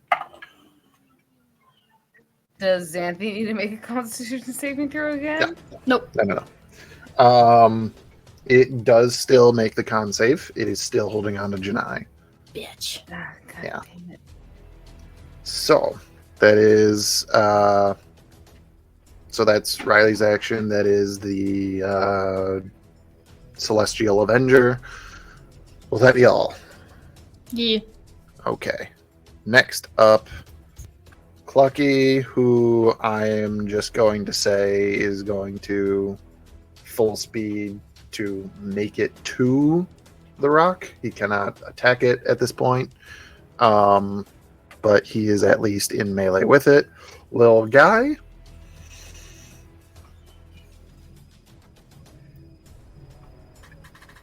What can I say? He's a little guy. He's just gonna do helpful again, so you get 2d6 on your next attack. Perfect. Xanthi, it is your turn again. So I'm on top this motherfucking rock, correct? Kind of below it because you're trying to stab it in the foot. All right. Pretty much only hanging on because even though you can fly, this thing flies faster than you, and you don't want to get lost. So you're one hand hanging on, the other hand stabby stab. Xanthi's wings are currently folded in on her body. Okay. Ready to release if she ever needs to, but she will go ahead and for her action, she is going to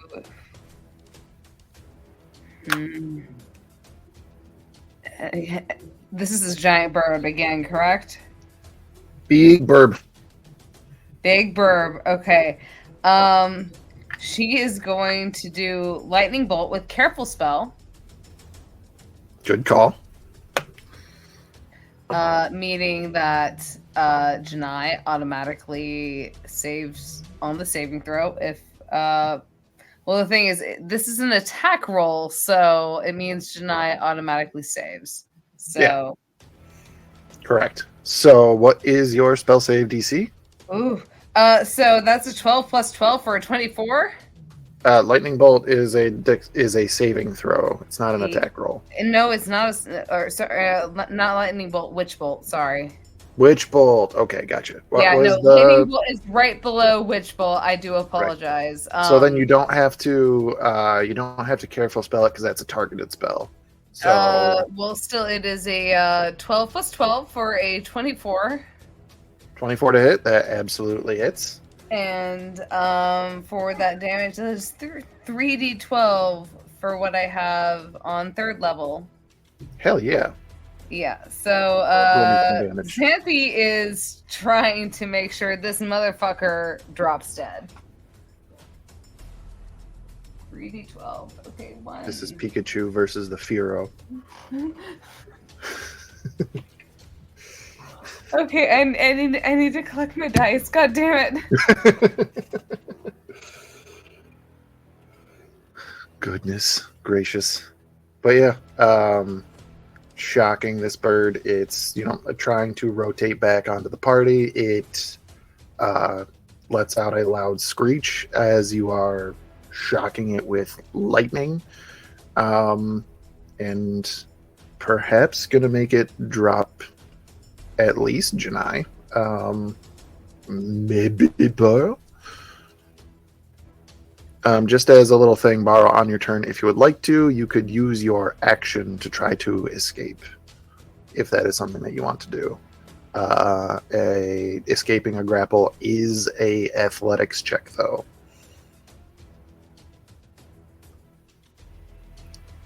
Just as an FYI. Sounds good.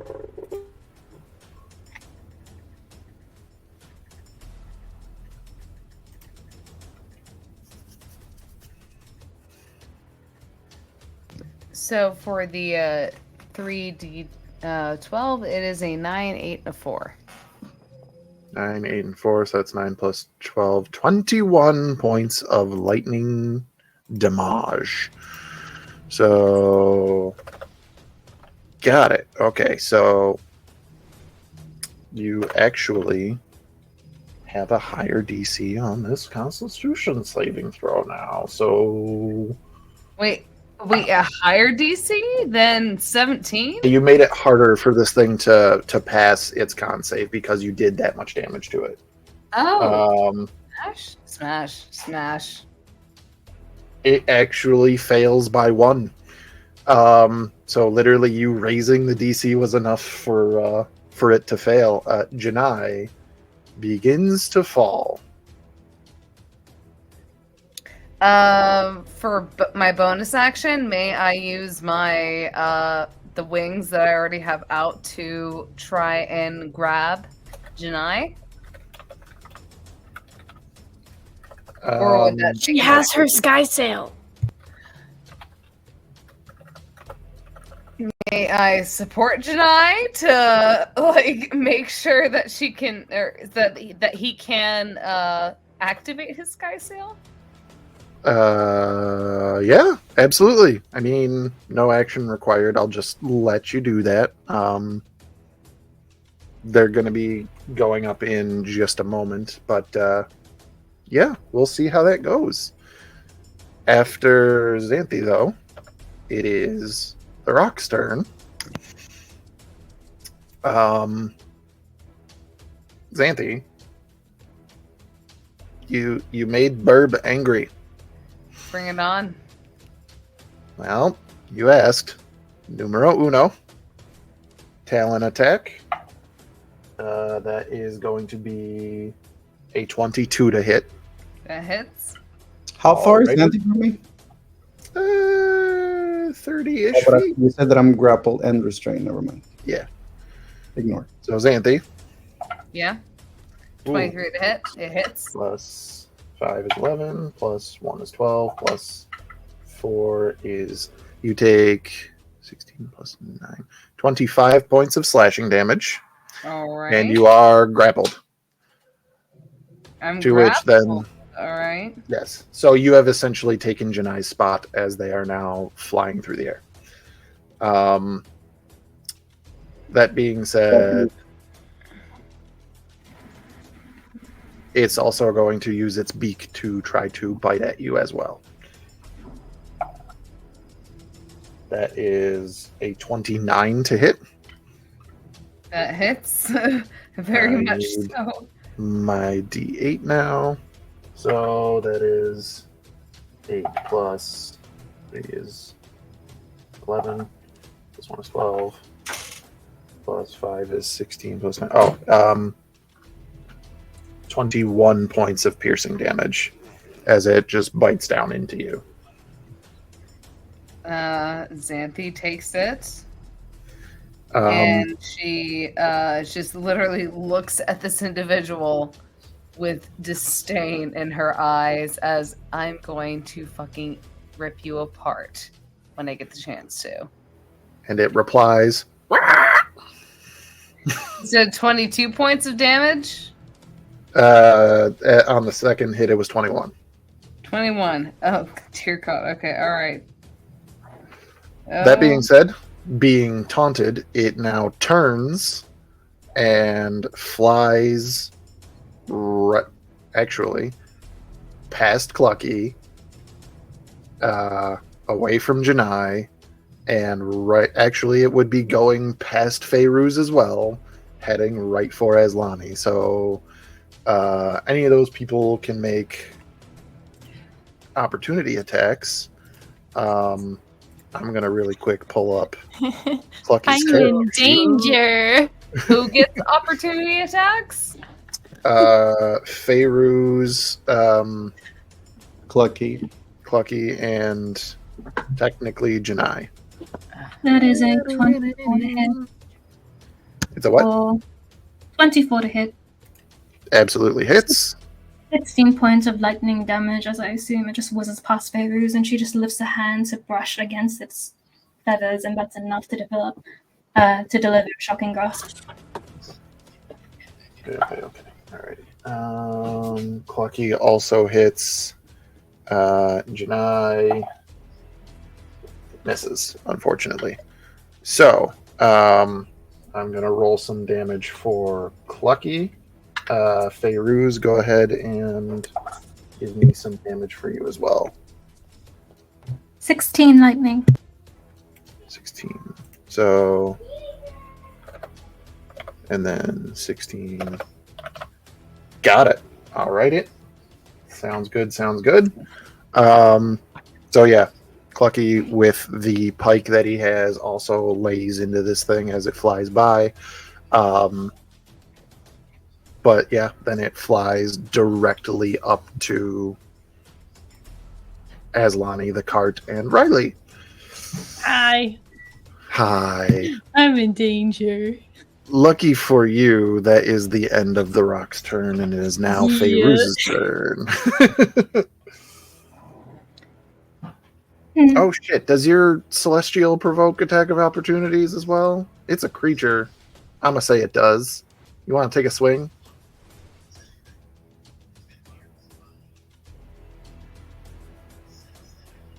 You're muted if you tried to hit attack with your Celestial. Yes, KJ, your Celestial technically would have had a opportunity attack as well. So that's what I'm trying to get from you. I was not paying attention. That's on me. Got you, buddy. Okay. I should know what dice I'm rolling with this thing at this point. AD20. Mm-hmm. +4. And yeah. And then, oh my god, load, please. I just need the dice. There we go.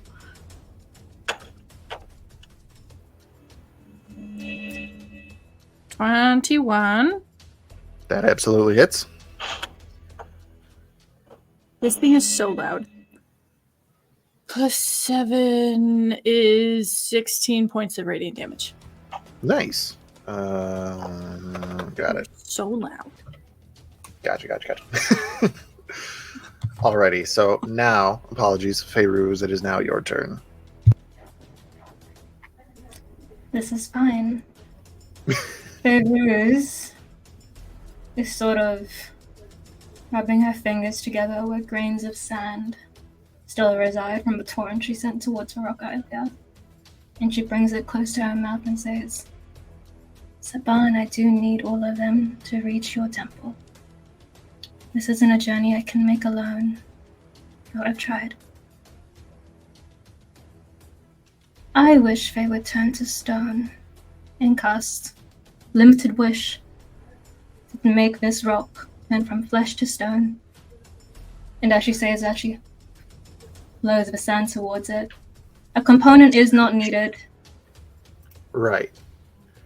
Okay. Reach isn't needed. It just happens. There is no save. There is no save either? Ooh. The effect just takes place. As per rules as written, Limited Wish. Alright. With that plea to my patron. So this limited wish, that is an action, correct? That is my action, yes. So that would be your action as... We'll do this from Riley's point of view.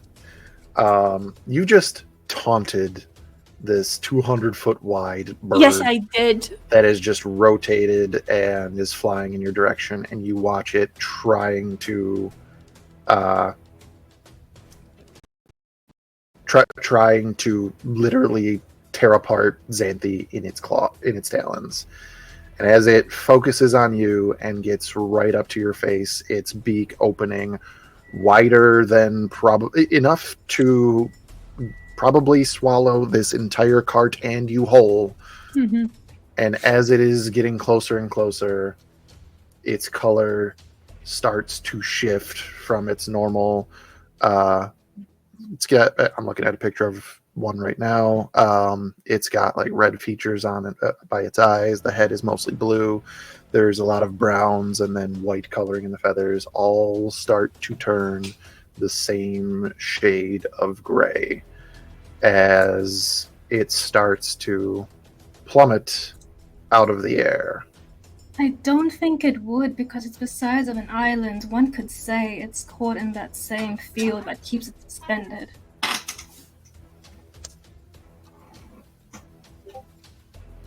Dia, take a point of inspiration as you use my own world building against me. Thank you. This is what I was trying to do with Hold Monster, because Fayruz doesn't want to kill this rock. She understands that this is a creature scavenging for food. But also she tells it, let this be a lesson. Do not attack caravans. Their safety and numbers for It just kind of is like starting to slow down and sailing past the cart. Xanthi and Barrow stuck in its grasp. But at least you're not falling. Silver lining. Yay! I think I'm gonna pull us out of initiative and put some,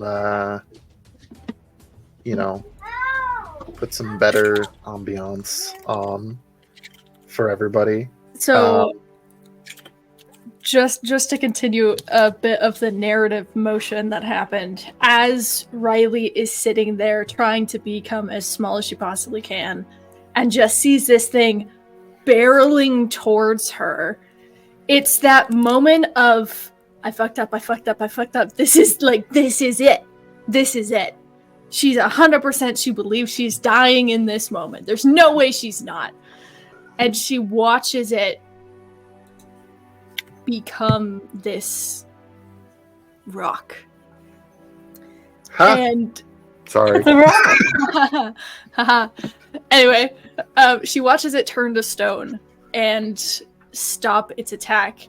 But it's that thing of like, there's all of that rushing motion, and where it stops there, it continues on to her, where she just falls backwards into the cart and passes out. 100%. Oh, that's beautiful. That is absolutely gorgeous. Yeah, now that it is petrified, in whatever way you guys can take your moment to release Barrow and Xanthi. I'm going to guess on one of them, I'm going to probably assume Barrow. Clucky, being Clucky, is going to either attack it with a big weapon or just use his hands and try to break the talons in such a way that Barrow can get out. Somebody else, probably, maybe. I mean, you said that your wings were tucked in, not that they were fully inside your body, right? You still had them out? Xanthi had her wings out because, like I said, she was gliding, trying to catch up with Clucky and Riley as they were going to school. So she had her wings out, and I will say she kind of probably keeps them tucked in for the most part as best she can, but she, considering being in the land of the wind, she is she's gonna take to the skies whenever it calls for it, and her wings are still out, if that's what you're asking. Well, right, but what I was gonna say is because you can take them out or put them back, stuck in this with wings, all of a sudden you don't have wings, you have more room to move around, you could probably slip yourself out now that it's not perilous to do so.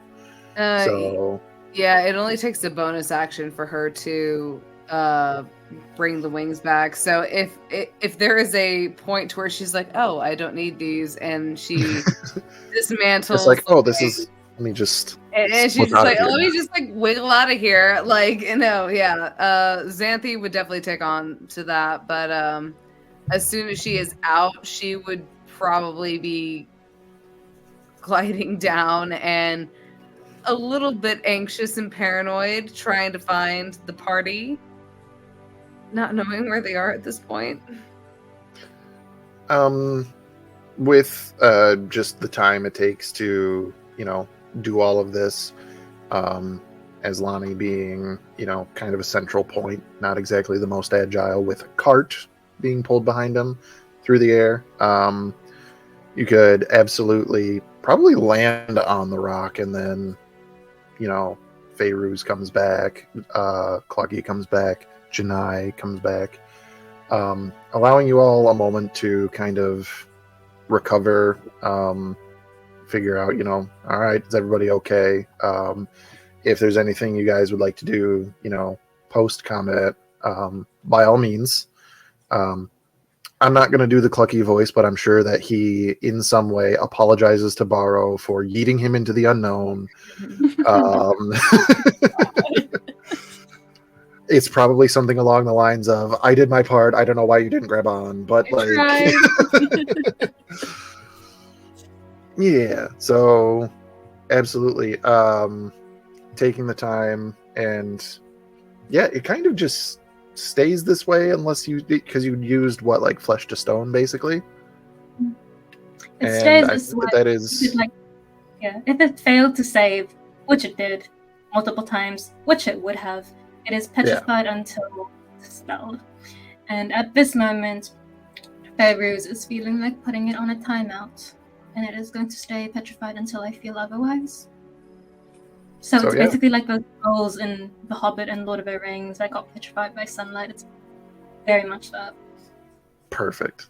Yeah, it just becomes part of this massive floating islands, and as such, it's not very long before smaller flying creatures like take up perches on it in, just to take a moment. This is a good spot to land and just stay there.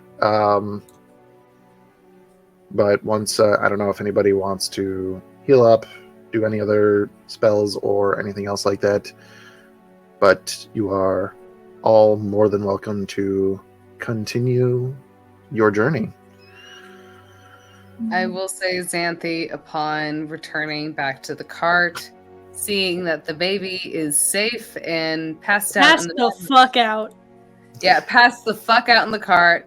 Xanthi, upon releasing herself from the claws of the rock, she kind of just, almost as she's coming in, she lands, but she doesn't land efficiently. She is exhausted and a little bit beat up and tired. And as soon as she sees that Riley is asleep in the back of the car and most of the party is put together, at least those who can take care of themselves, she kind of slumps over into the back of the car, lays down, and allows herself to finally rest for the first time in a good minute. Mainly because I feel like she has no fucking point to, like, no fucking choice to at this point, because it's either getting rest or she's going to probably take a level of exhaustion or two. And so she is just like, I'm gonna, this is the time to lay down. I'm gonna take it now. It's time. I'm going to take a nap. I'm going to take a nap. I'm gonna take a nap. You take a nap right here. Yeah, I'm gonna take a nap. No, that's a good Perfect. idea. So With will we be getting a short rest or a long rest from this? we'll find out next week. Or sorry, next month. When we get together. Stay tuned to the socials for when we schedule our next game. We're going to be doing Dimensional Dial once a month now. A little bit easier on the schedules for everybody. Thank you all so much for joining us. It felt so good to sit back here again. So I missed you guys. Makes me so Miss happy. you. Yeah. Very happy. Thanks again, and we'll see you all next time. Good night.